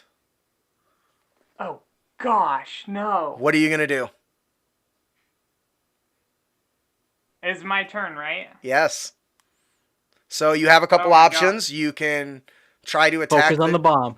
Focus on the bomb. Attack the drone, or you can try to disarm the bomb. Now, as we discussed, because of the roll, you can make a Arcana check, or not Arcana, a technology check, and I will give you. You can ask one of those a certain number of questions based on your roll, and I'll reveal that to you based on your roll. So you have the numbers, right? Which are what? 3, 6, 4, 1. Yep. And the conditions for the code activation are only even numbers, only odd numbers, low to high, or high to low. So you can go ahead and make a tech check if you're going to try to disable the bomb, or you can take another action either to defend or attack the drone or aid your buddy. Goodness. Are you, so where's your health at, Chimera? Oh, I am low, like really low, but I'm fine. Get low. Oh, okay. Your body's gonna be I'm to fine. the window, to the wall. This drone's gonna blow down. No. What are you gonna do, Stella? You gotta hurry thick. You don't Alright. got time. Your Focus HUD, on the bomb. your HUD Focus on the bomb. is overloading with actions. Yeah. It's feeding you information from the AI, giving you codes to deal with the bomb, the rush of energy through the ceilings, and the stunness through your body. It's reporting out that your body just underwent traumatic experience, and it's got kind of flashing your vitals, and then it has a warning, and it's targeting over here to this floating drone. Yeah, since he's still standing, I'm going to keep on the bomb here. So let me roll that tech check. Give me that tech check. Please be good. No! I knew it! What did you get? It's a 10. It's a 10. So, you may ask me what rolled number belongs in the first position. Well, then I will ask that. It is a 6. Alright. So your little nanobots are running into the system, or twisting and turning, and they're trying to break apart not only the complex circuitry but also the coding that's involved. All right, and then we're gonna go ahead and let Chimera go before we move back to Team B. How far away is it? It's a short distance away. This is a very small area. It's no bigger than 30 feet in any direction. Okay. You guys are Okay. currently in near the door in the lower right corner, if you want me to give you some positions, but you should be able to reach everything in a single movement in here.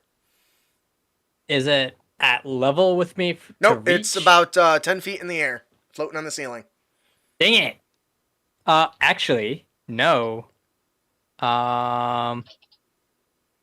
know what? He is gonna go for broke because of this ambush.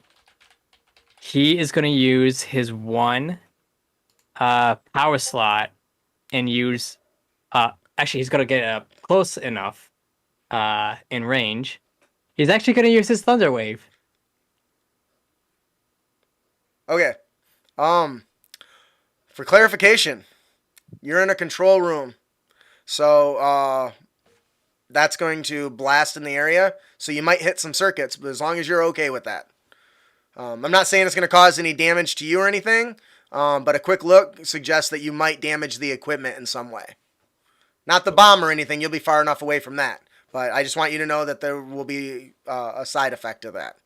No, like... But what if even if I were to aim it right? You can certainly try. Okay.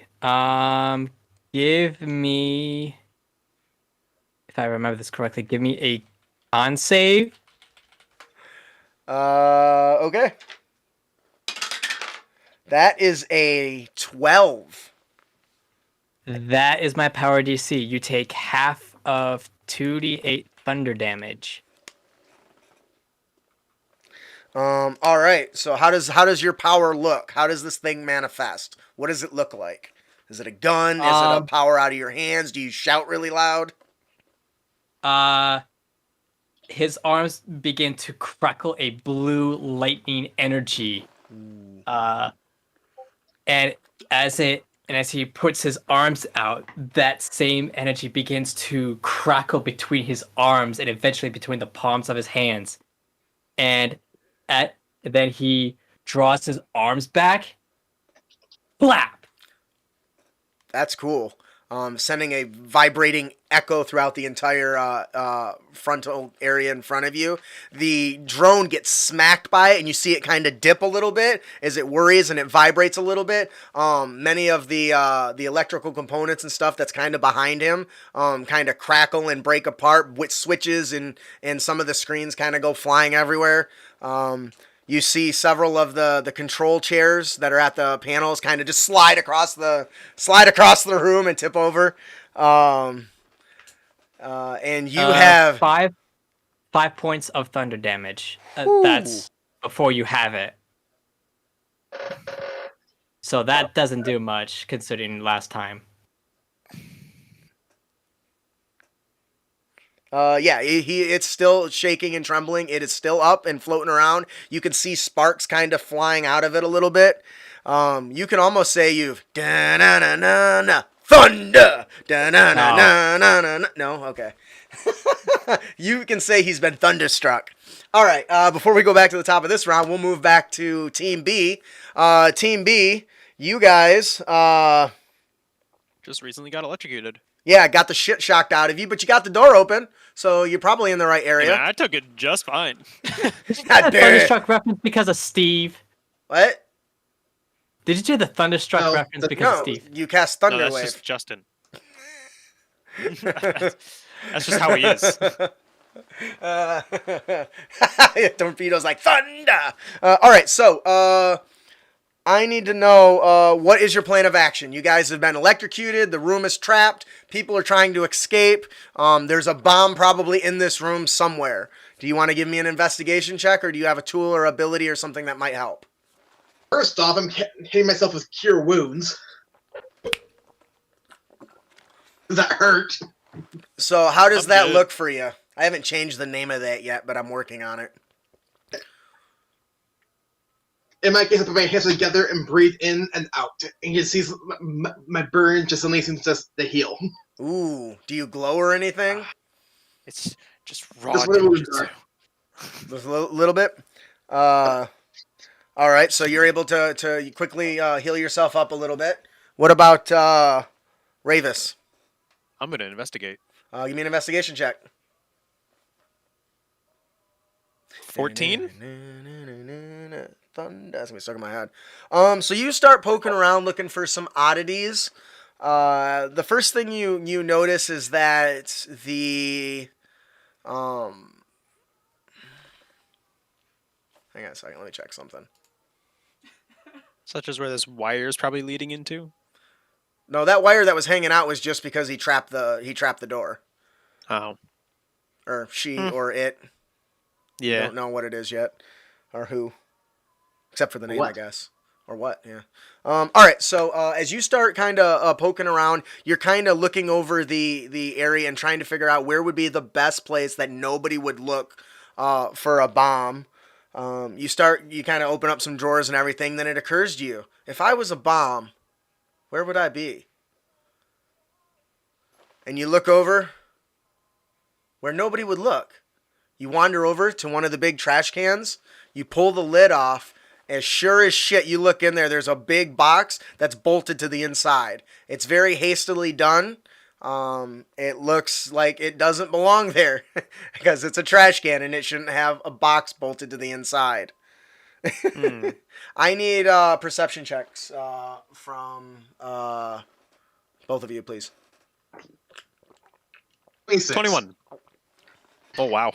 You- we perceive. You guys can hear some worrying noise coming from up above you in one of the corners areas of the room from one corner, and then worrying noise coming up from the other. You can't see anything there, but you can hear a slight humming. You've heard it before. It's very common on like it's reminiscent of something with like levitation, gravity rings. So you recognize the noise, but it seems like a very low version of it. But you don't see anything when you look. Nothing at all, huh? Nope, you can just hear. Hey, perceive isn't all about seeing shit. Sometimes you just smell Yeah. a fart. Nope. You don't see it, but it's still there. So this bomb thing, is this bolted on here? Yep, it's bolted on the inside of this trash can. You want to unscrew this thing? Do you have a... Your Oh, yeah, somebody's got a... gadget thing. Has a universal screwdriver. Can't call it the sonic one. I don't want to get sued, do you? So is that I put what... my hands forward. You see what basically looks basically two kunai appear in my hand as a result. Oh, that's cool. I throw them at the whirring noise. Okay. my- Give me an attack. Give me an attack This roll. crap again. Give me an attack roll and roll initiative, Advantage bitches. or disadvantage? It'll be at disadvantage because it's cloaked and you can't see it. You're going by sound alone. Okay. Even with this advantage, it's still going to be a 17 to hit Okay. for 7 damage. Whew. I rolled good that time. Yeah. They This is the got part where we thrive. they got 17 on their initiative. What is your initiative, Ravis? Oh, let me roll it. It's a 2. What was that? This is the part we specialize. What'd you say? We specialize in hitting stuff. What about Doesn't mean I'm going to go first, though. White Dragon? 23 for initiative. That's my ninja. Get him, buddy. So we got a Beat 2 the and a shit out of 23, right? All right, so you release that. As your dart or your kunai flings into the corner, it clinks, and you see something jostle, and it hits out of the ground, and or it clinks into something in midair. It whatever it is jostles around. You see kind of flickering, and then this hollow grid or whatever it is that's cloaking it, this cloaking device fails, and you see one of these small round drones that you've seen similar before that you spotted at the bank during the robbery. Yep. That's why I'm like, wait a second. And it all right, what are you going to do, White Dragon? All right, did it destroy the thing or It did not. damage it? So there's sparks flying out of it a little bit. It's jostling around a little bit, but it's still floating around. Okay. First off, I'm going to use as a bonus action my last use of my power, which will be what we have listed down as Sentinel Shield, which is basically Shield of Faith, Hey, shh! which is going to be plus. Don't give away my secrets. For viewers, something you didn't do last time. Remember? Your move. Anyway, which basically is going to add +2 to my AC. Okay, concentration, right? Effectively, that's me entering what I call my water stance. I love it. And I'm going to run up to the drone and punch it. It's 10 feet in the air, floating in the Probably. corner. I thought I said that they're floating in the sounds are coming from up in the corners. Right. Hmm. All right. Do you need to roll acrobatics then to get up to it, or? Yep. Well, I think you could probably jump up to it if you want to just jump. Yeah, but that would that's a real require alcohol. that would require an athletic. Well, you can do an athletics or acrobatics, I guess. I still would need a check. It's the same to me either way. So 17. All right, so it's slightly out of your range. So you run, you leap onto a chair, and then flip up onto a table, and jump and make your attack. And I rolled a 3 for a grand total of 8. So unfortunately, the poor quality of the table, at least that's what you're gonna blame it on. Your foot kind of slips at the last second, and you're not able to get a good enough roundhouse kick as you're trying to swing, and the sparking drone just kind of drifts a little bit and floats down, and your Chuck Norris level kick goes right over top of it, and you spin and land back on the table as it kind of taunts you with a vibrating like. "Arr!" Oh, that's really good. You need to start recording noises for me. Anything else from No. White Dragon? I don't think I can use a bonus action to throw my other dagger, right? Well, didn't you just use your bonus action to cast Sentinel Shield? Yeah. Right. So I'm done. It's like, wait, yep, that's right. The drone is not super happy.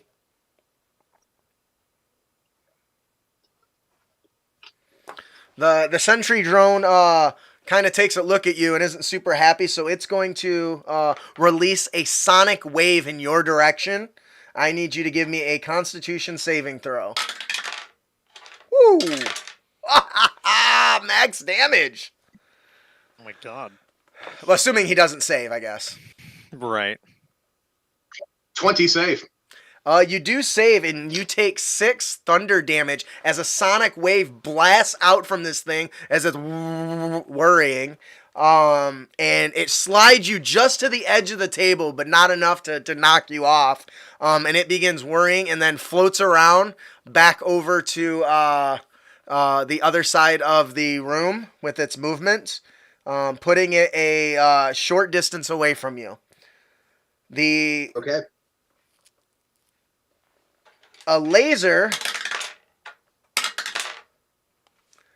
a laser comes out of a corner, a radiant beam of energy, and attacks towards Ravis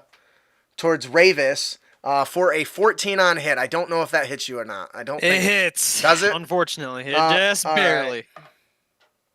So let's drop our D10 here for 9 radiant damage. Holy As fuck. this electric blast comes streaking, or this energy blast comes streaking towards you. Holy shit. And you suffer in ways that you haven't ever, as this thing just sears your flesh like somebody took a cattle brand and just right into you. Even your cloak's a little scuffed up now. I hope that's not what heartburn is like. And it's going to use its movement to float over to a corner, and it's going to use stealth again and activate its camouflage. And what are you going to do, Ravis? I'm up. Wow, I'm at 6 HP all of a sudden. Okay. I didn't expect to take 9 damage. That was crazy. Ha! Pippin! Yes, but what about second bonus? Oh my god, you guys cracked me up. Oh, I love our fans. You guys are awesome. Steve, you're awesome. Holy shit. I'm gonna. So that little the damaged one. Mm-hmm. How far is that for me? It's about a short distance. It's a short. It flew away to get away from you guys, so it put all the way to the other end. So it is a medium distance away now. Okay. They basically have hit and run tactics. Fun. Wait, there's more than one? So much enjoyment. Yeah, Yeah. there's 2. Okay. Wait. Seth's like, no. Wow. It's a medium distance, huh? When you fucking lame. It sucks because okay. It's not a big deal. Let's go to the invisible one, I guess, because that one's probably That one's a short distance away, yes. Yeah. But it's invisible, so you'll have disadvantage on any attacks without finding a way to make it visible. So far, you guys have quickly discovered that hitting them shuts down their shield, or if they attack, it shuts down their shield. The issue is they can reactivate it as a bonus action. Okay, so I'm going to use my movement to get generally around where it is. Yep, you can hear the whirring noise now that you're looking for it. I'm gonna I'll use Cure Wounds.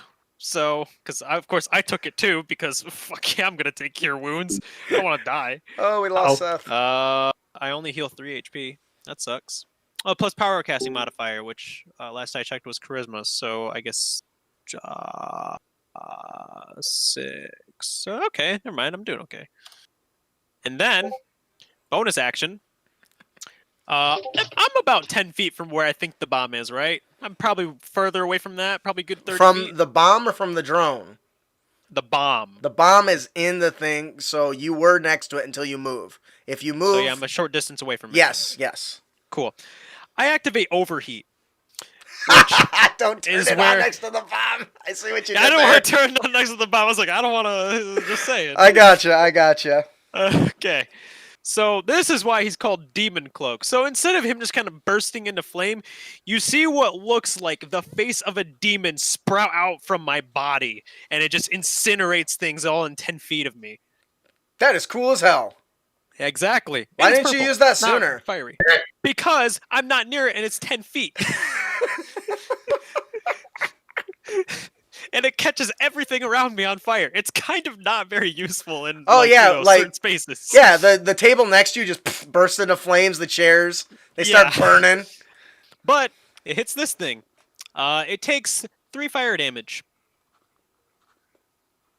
Which means it's not cloaked anymore. It breaks its cloak. Nice. I see what you did there. It doesn't say when it reactivates. Or when it starts taking normal damage. I guess just on my turn. What's it say? The spell. It just says unless. Let me look at the actual thing just to be sure. The power, not the spell. Sorry, got to get over that. It's not a spell; it's a power. I'm gonna look at what we actually wrote down here, just to be absolutely sure. Yeah, look in the PDF. Yeah. Because I think it says if they start their turn or enter it for the first time. Yeah, I think that's what it is too. Yep. Okay.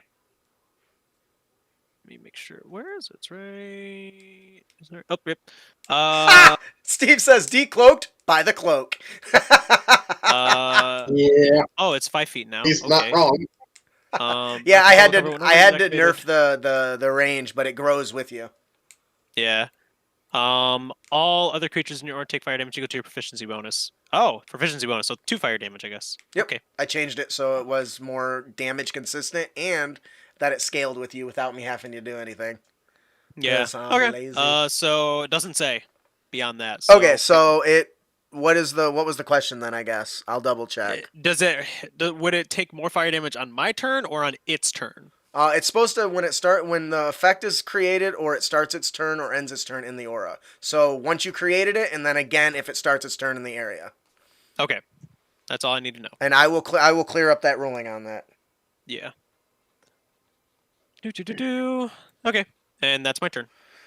So the thing kind of crackles and sparks and gets some. You can see kind of you're looking through what looks the wave of heat like over a campfire that expands out from you, and you can see the cloaking kind of just and shut down, and you can see the sentry starting to glow red from the attack. Moving back to Team A, the top of the initiative for that was Bot. So let's see if it's... Well, I just want to say, resolving there after Chimera does the thunderclap, I'm just going to turn and go like, what the hell? Dude, they're going to be here and like, somebody heard that. That's for certain. Yeah, that's supposed to be heard from 300 feet away. Yeah. Shit.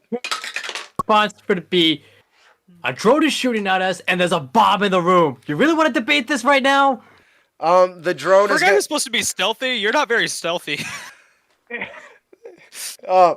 It takes another pot shot at Chimera. Chimera twists and dodges out of the way, expecting the blast. Does kind of a little cartwheel, and the blast kind of shoots into the ceiling, blasting out a big hole, putting a new skylight in the room.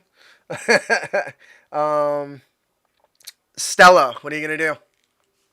Continue your investigation, change your attack, or what? I gotta keep on these numbers. Like, time is running out. Give me a tech check. Alright. Still 10 feet Oh, up. thank goodness. That's a 21. So with a 21,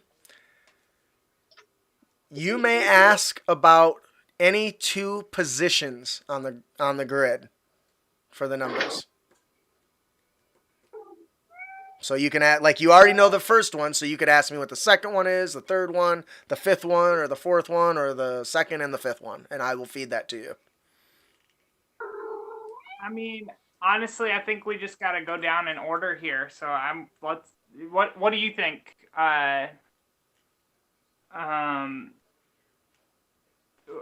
Chimera. Any other thoughts? Yeah, Chimera. Any other thought? I think at this point we just go down in Would order. Chimera know anything because he's an evidence cop? Not about defusing bombs. No, sorry, I can't. I would say you as the player can help and be involved in it, though. You could, I guess in character, you could be like, pull the red one! No, I'm not gonna do that. That's too cliche. I'm not gonna do that. Cliche is player, cliche for a reason. As a player, I would say,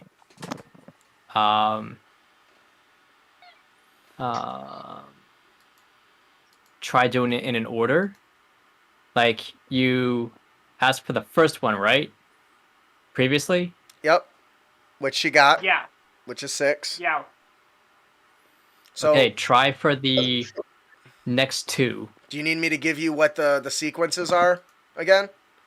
3, 3, 416. Sorry, no, the options. So they're either only even, they're only odd, they're low to high, or high to low. That's the way the sequence will play out. Let's do the last two actually, because that'll tell whether it's even or odd. There you go. So the last two, in the fourth slot is 3, and in the fifth slot is 1. Now, you can take a guess at any point. But if you're wrong, how many guesses? If you're wrong, it goes boom. Okay, yeah. I'm probably gonna want another turn. Okay. I need to grab all right. pen real quick. So your gizmo, your nanotech's working overtime. Stella Nova's HUD has all the intricate prints and schematics flashing across her HUD as she's trying. The drones are trying to actively do her work and try to disengage the bomb and defuse it. And she's quickly able to identify a couple different key paths that are critical to the explosion, but not enough quite yet. Chimera. Okay, is it still 10 feet up in the air? It is. Which is it? That's kind of where they just hover, so, you know, they're not in normal striking range. It's kind of their thing.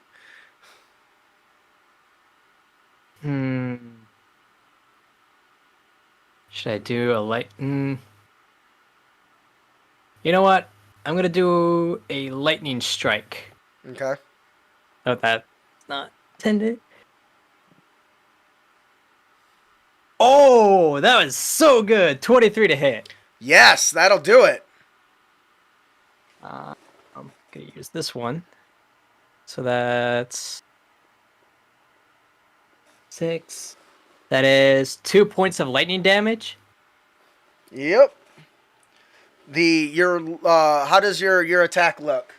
Describe that to the underneath audience. his shoulder cape, his shoulder cloak, another series of blue light electrical energy begins to surge under his shoulder cloak on his left arm. When all of a sudden, a blue shot of lightning just hits the drone. The lightning surges through it and it crackles and energy starts leaping from it and then it explodes. Give me a dexterity saving throw. Oh shoot! Did you forget about that? Both of us? Yes. Everyone in the room. Oh no! I promise it's not bad. Oh, you can't be giving my secrets away to the audience. It's not so bad. He says, "Oh no." It's 13. What's that? 13. 13? 6. Oh man. So fortunately, Stella Nova, your HUD is keeping track of the entire kind of fight that's going on off to the side, and it recognizes, your AI recalls what happens. So as it gets surged with electricity, your armor kind of forms a energy shield off to your side and absorbs the brunt of the impact. So you only take 4 points of damage, but unfortunately, Chimera is right in the thick of it as the sentry drone explodes, sending a shockwave, takes a chunk out of the wall, and takes a big chunk out of the energy. The power in the room goes, pew, except for the bomb. It's still ticking down. And what's worse, you lost half your time. So, No. what that means is you get... What's my damage? It was 8, sorry.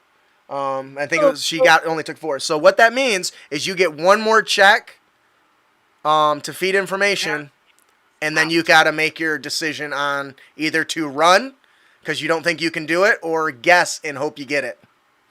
But Chimera is out. Did you get knocked out?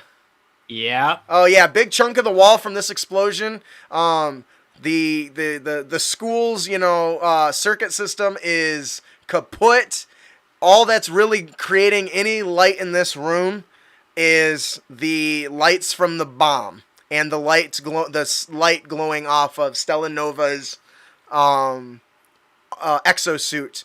and all you know, you can't see him, but you don't hear Chimera anymore at all, and you can't see him. Team B. Oh, Okay. It's punch time. come on, Team B. Top of the initiative is White Dragon. What are you gonna do? There are two droids. can see One them a both. medium distance and one they're both a medium distance from you because they ran away. So you got quite the distance between you. And then the bomb is unattained. Ooh, I forgot to make a note. Hang on. Round 2. All right, what are you gonna do? All right. First off, move action to get close, which puts me in what, short range? What's that? Move up. Does that put me in short range / melee range / jump range? Or For one of them, yes. The one that No. you were not fighting is the one that's a short distance away from you. The other one fled from you and is a medium distance in the opposite corner. It kind of just worried away as a bonus action. The other one was running away from your boy, but indirectly kind of got closer to you. I'm at bonus action dash then towards the other one. Okay, the same one you were fighting then. All right. Yep. Give me a check to jump up and reach it. All right, 14. That'll do it. That is cruel, Torpedo. That is what? Said that is cruel, Torpedo. It can't be seen if there's no witnesses. That's funny.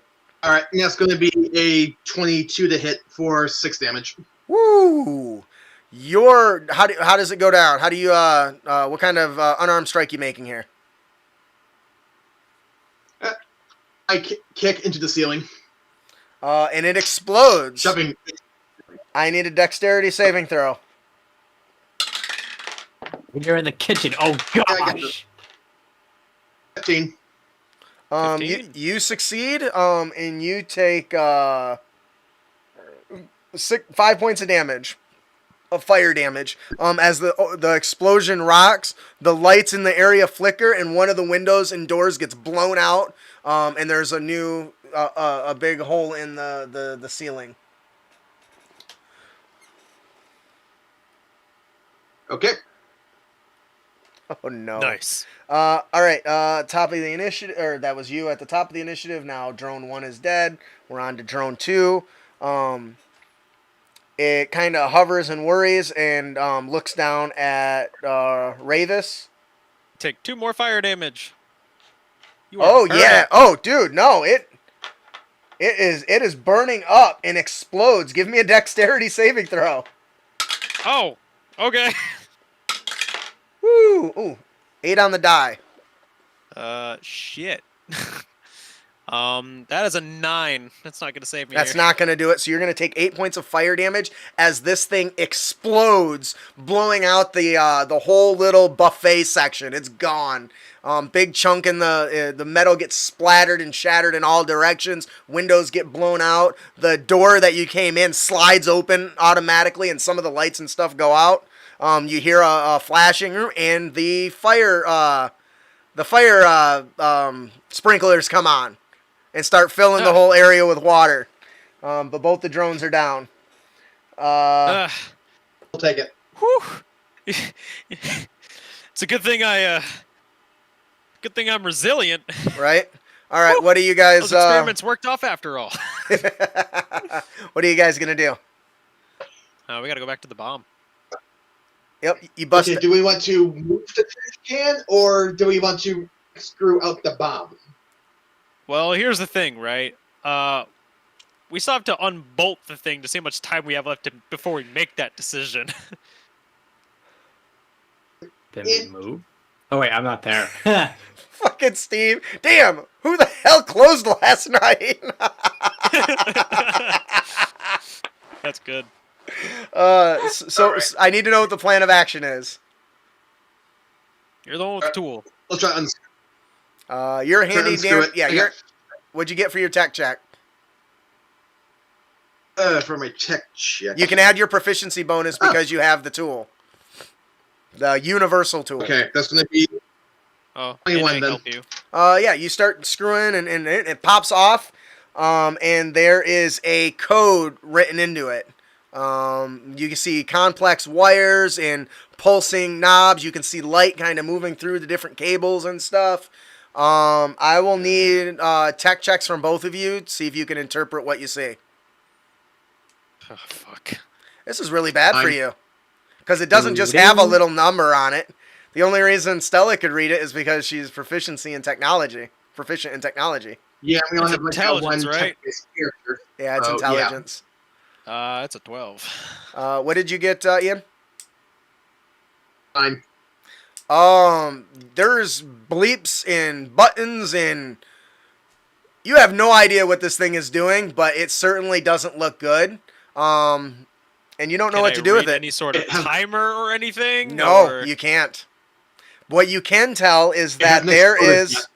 You can tell that there is a 5-digit set of numbers that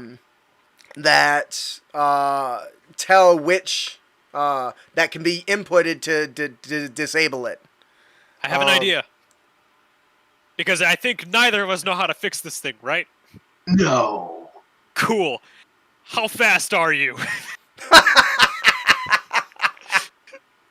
I have a plan. I hate it already. Let's do it. Where is the nearest police officer? The nearest bomb squad. We're just gonna hand it to them. I ain't fucking with it. Okay. Other idea. Where's the nearest manhole cover? It's a great. Well, it depends. How big is the boom on this thing? Got any ideas? You're gonna put a bomb in a sewage that with materials that are highly explosive. Unless of course unless of course our overseer has devised a way for us to have a clean sewage system. What? Without methane gas. Clean. No, your shit has to go somewhere. Uh, Unless there's like more- you got a laser at the bottom of your shitter and it zaps it every time you're done taking a shit. uh, Well, I think the game just how many layers of asphalt? Talking about throwing it down the sewer, and Steve's like, it'll be a shitstorm. Or like my train of thought is it's how many layers of concrete and asphalt over the sewer in comparison to a building? A lot thicker, that's for sure. Exactly.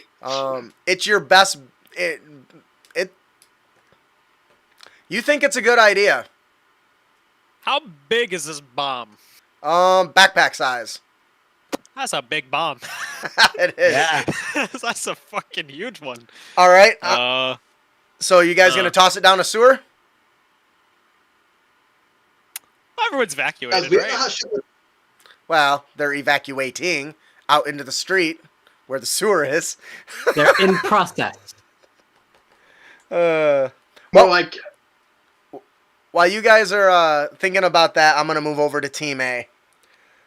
We left off at a critical point for Team A. So, Yeah. My heart, my poor heart, this anxiety. everyone got give me this. a perception check. Oh gosh. Yeah, because I'm unconscious. Wait. by As in, like- everyone. Oh, yeah, us you're too? sleeping. Yeah, everybody. 12? 17. 16. You all hear in the distance a sound of several kabooms off in the Hey, wait a minute. distance. Hey, wait, hold on. Several? No, I'm not a mathematician. Three but specifically. I'm pretty sure this thing's gonna go off in about 10 seconds. All right, now back to Team A. Stella Nova, your AI is flooded with information. This bomb is complex. There's a reason why they call her Bright Bomber. It could go off any second now. You have just moments to prevent it from blowing up in your face. Or you can take this opportunity to try to escape with your life. What are you Yeah, going but to then do? you're leaving your friend, by the way. Just saying. Ah, she just met him. Who cares? Yeah, fair point. But this is also, we said, in a dormitory, right? Yeah. This would, yeah, be devastating. So I have a question. Does Stella's sister go to this school? Oof. She Yeah. does. She's just young enough that she's not going to the school currently. Okay, then. Yep. But still, Game's like, oh, but that doesn't mean there's a different bomb at a different school. Right. All right. So what? Tell us what's going through Stella's mind right at this moment as she's. I mean, I imagine sweat's beating down her face inside of her exosuit. She's sweating bullets. Sweating yeah, bombs. for real. And highly regretting saying anything to the security guard earlier. By far. Well, this is your Yeah. chance. You can stay and try to disarm it, but you have enough time to get out and save yourself if you want. I think, given everything that happened last week, she doesn't want more people to die on her watch, and she is going to try to fix it. Give me a tech check. Gosh.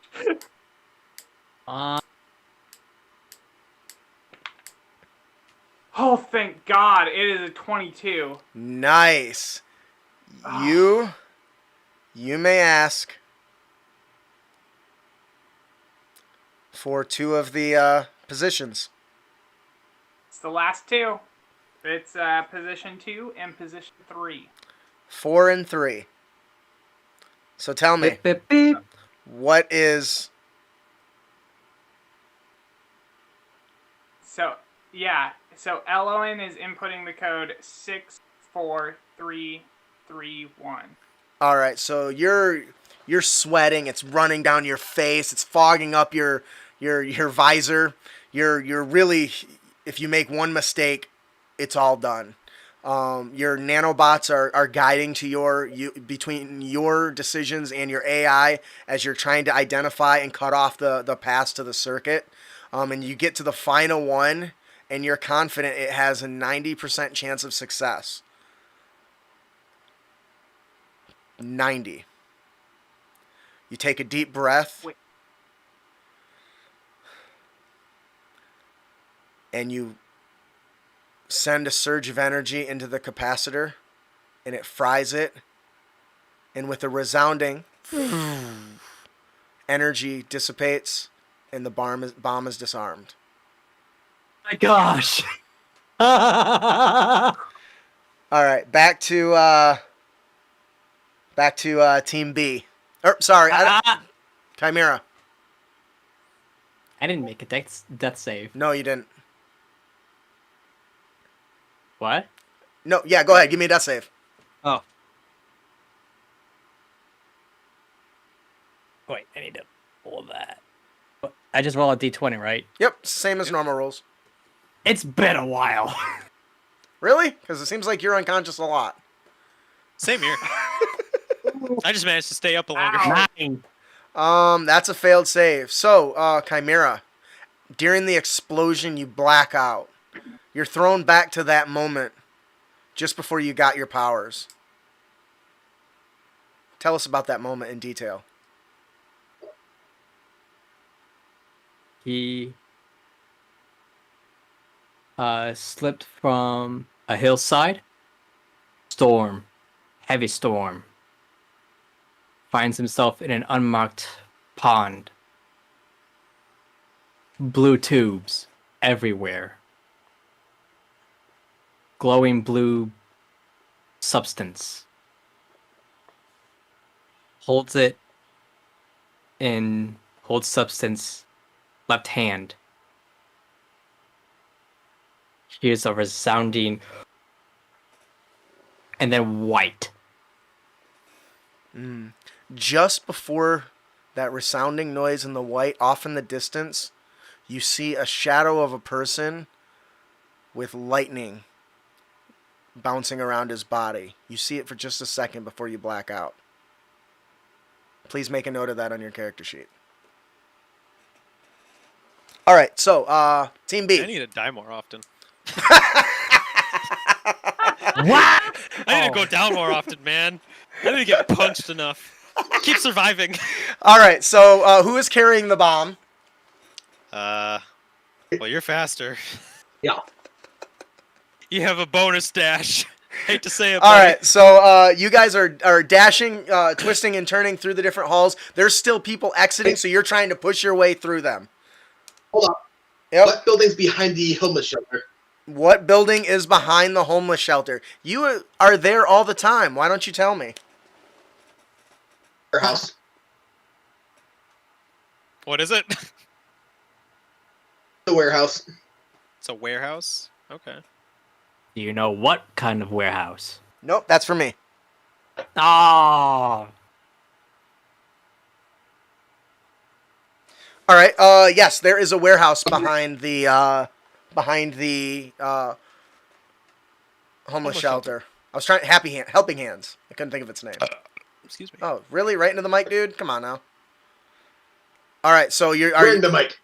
So what is the plan? Are you to go and toss it into the sewer, or are you going to run to the warehouse? So the store's out front where we're trying to direct people. That's true. There's a manhole cover behind the homeless shelter. Yeah, surely they got to be around everywhere. Keep the streets. You're not clean. sure. Oh, I'm going back anyway.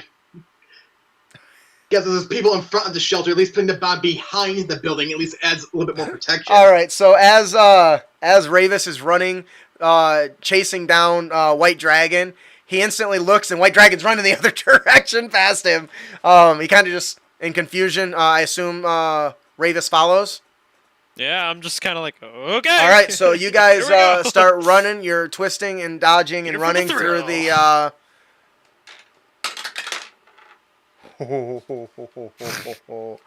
I'm effectively triple moving. Yes, you're moving really, really fast, but you can still not faster than the speed of sound as you can start hearing a ticking coming from, like a beeping coming from the device you're carrying. You run out, you break out of the homeless shelter. This beeping is increasing steadily, going from a slow beep, beep, beep, beep, and it's getting really, really close. Give me a perception check, both of you.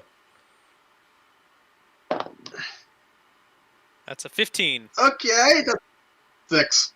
All right, so as you bust free of the doors in the the homeless shelter, you had to ninja kick the door down because it wasn't gonna, because you didn't have did you have a key?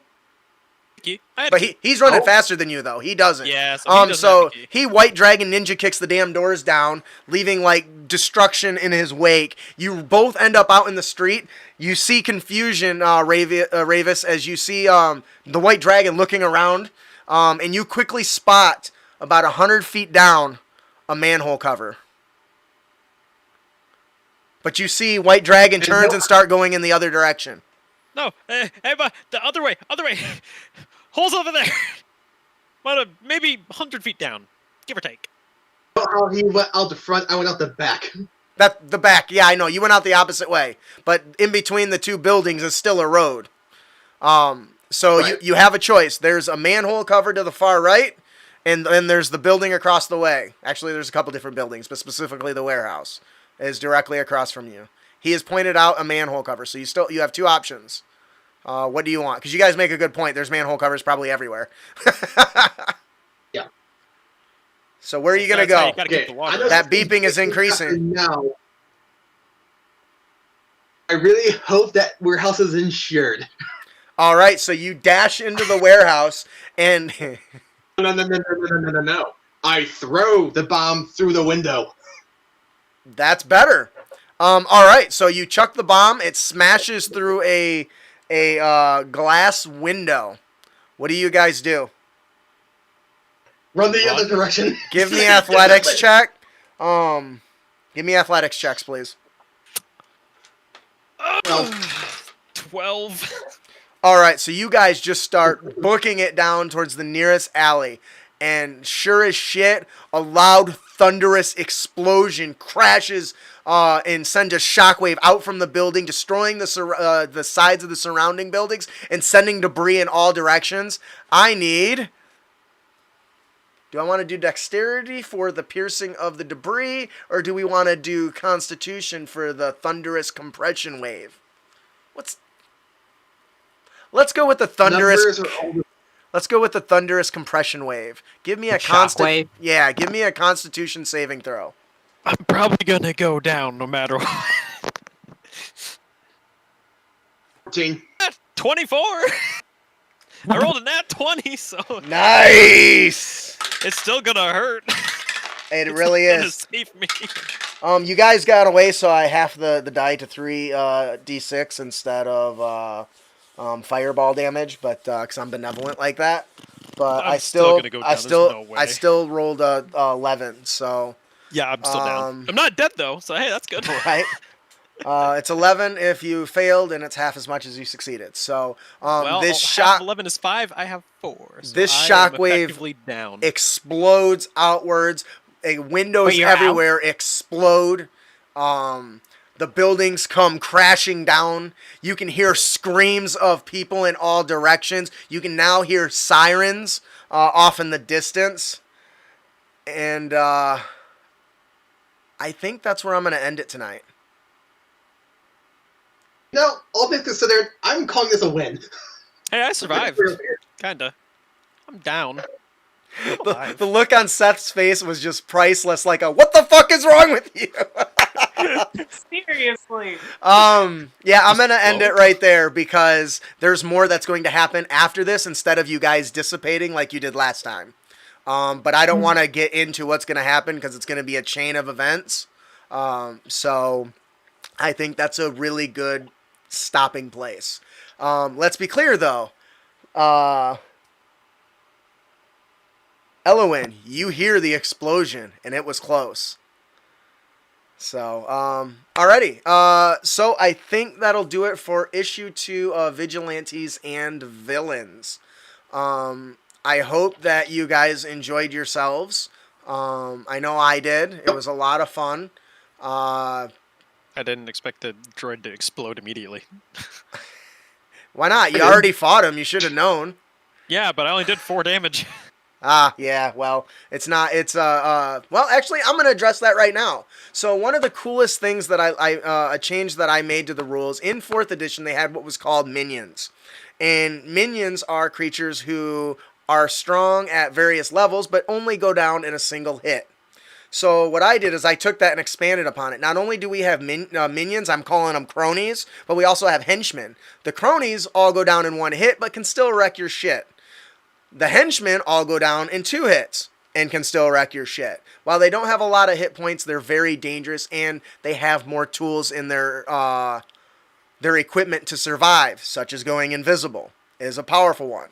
And so that's why it goes down so easy. That is also the one of the core things that I want to do is I want to be able to flood in as many monsters and allow cool effects like AoE abilities. Like for me, a speedster should be able to run and knock out 5 guys at once in a matter of seconds. So the only way that I could functionally make something like that work is if it was a cronies and henchmen style design, I think. So that explains why it went down for so low hit points. But they're still deadly as hell. They have abilities like shields and 9 invisibility. damage on me. Yeah, so I have 20 HP and I have a good con mod. Steve says, great session. Stella gets MVP.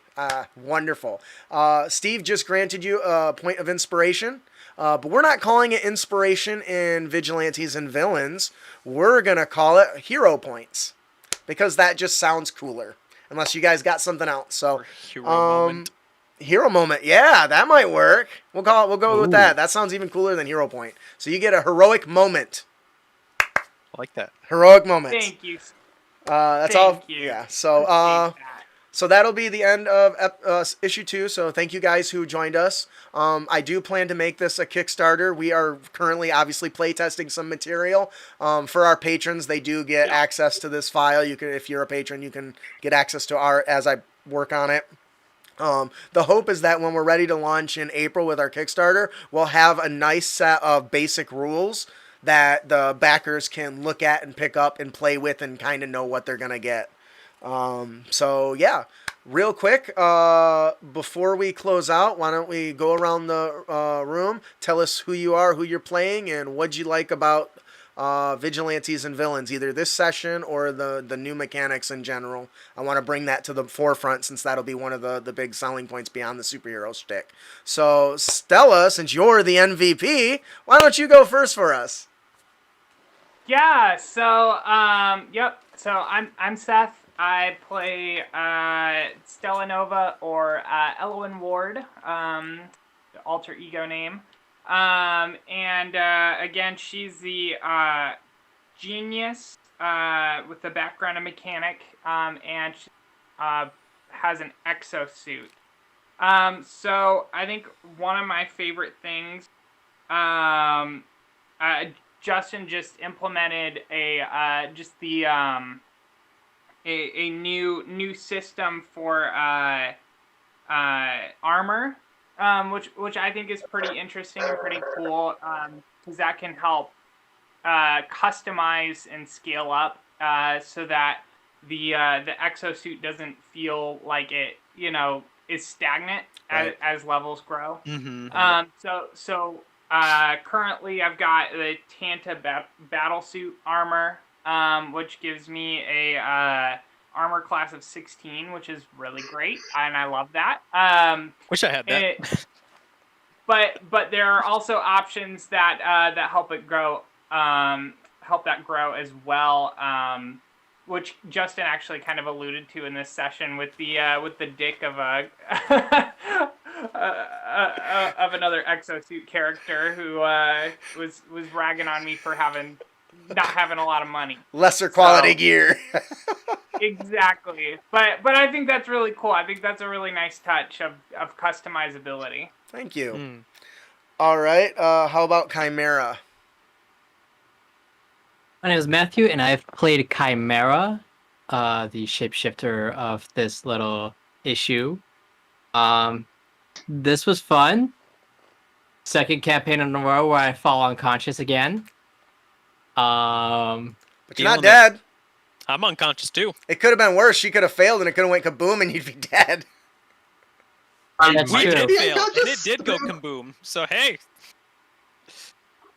Yeah, but this was fun. I look forward to seeing what will happen with this.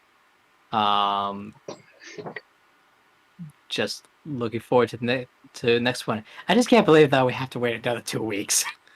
Yeah. I know, right? Sorry. Yeah. Well, maybe one of these days I'll move it up to a weekly campaign. Who knows? We'll see. Who knows? He's all like, yeah. All right. Austin? Hey guys, I'm Austin. I'm a co-host at Crit Academy. I was playing Ravis Richter, or otherwise known as Demon Cloak, which I finally got to reveal why he's called Demon Cloak. That was fun.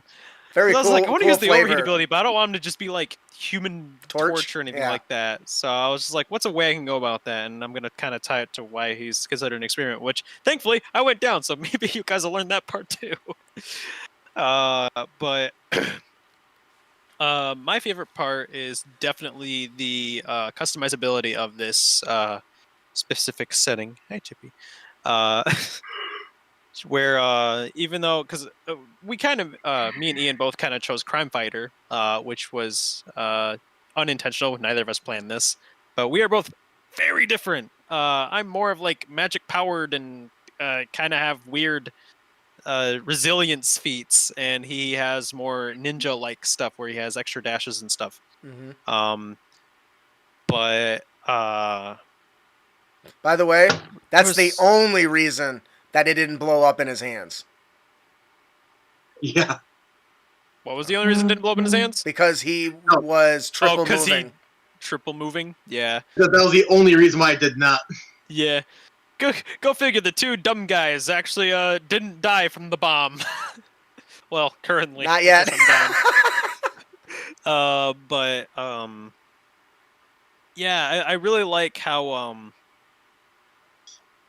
we're all kind of warlocks.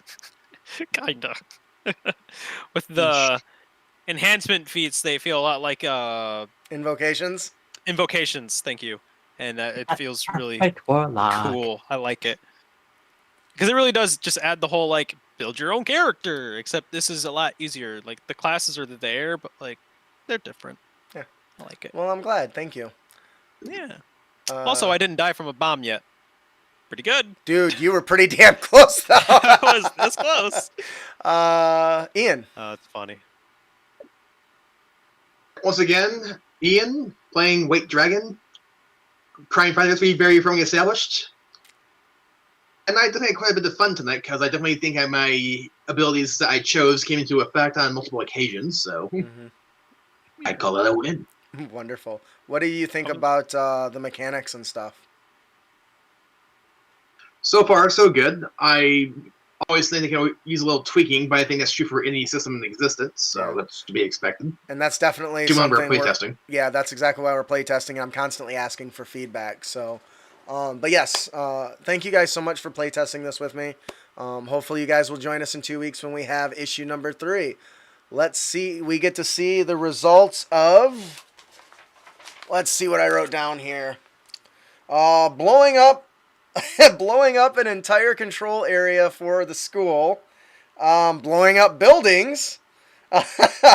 Evacuating people into the middle of a street during said explosions.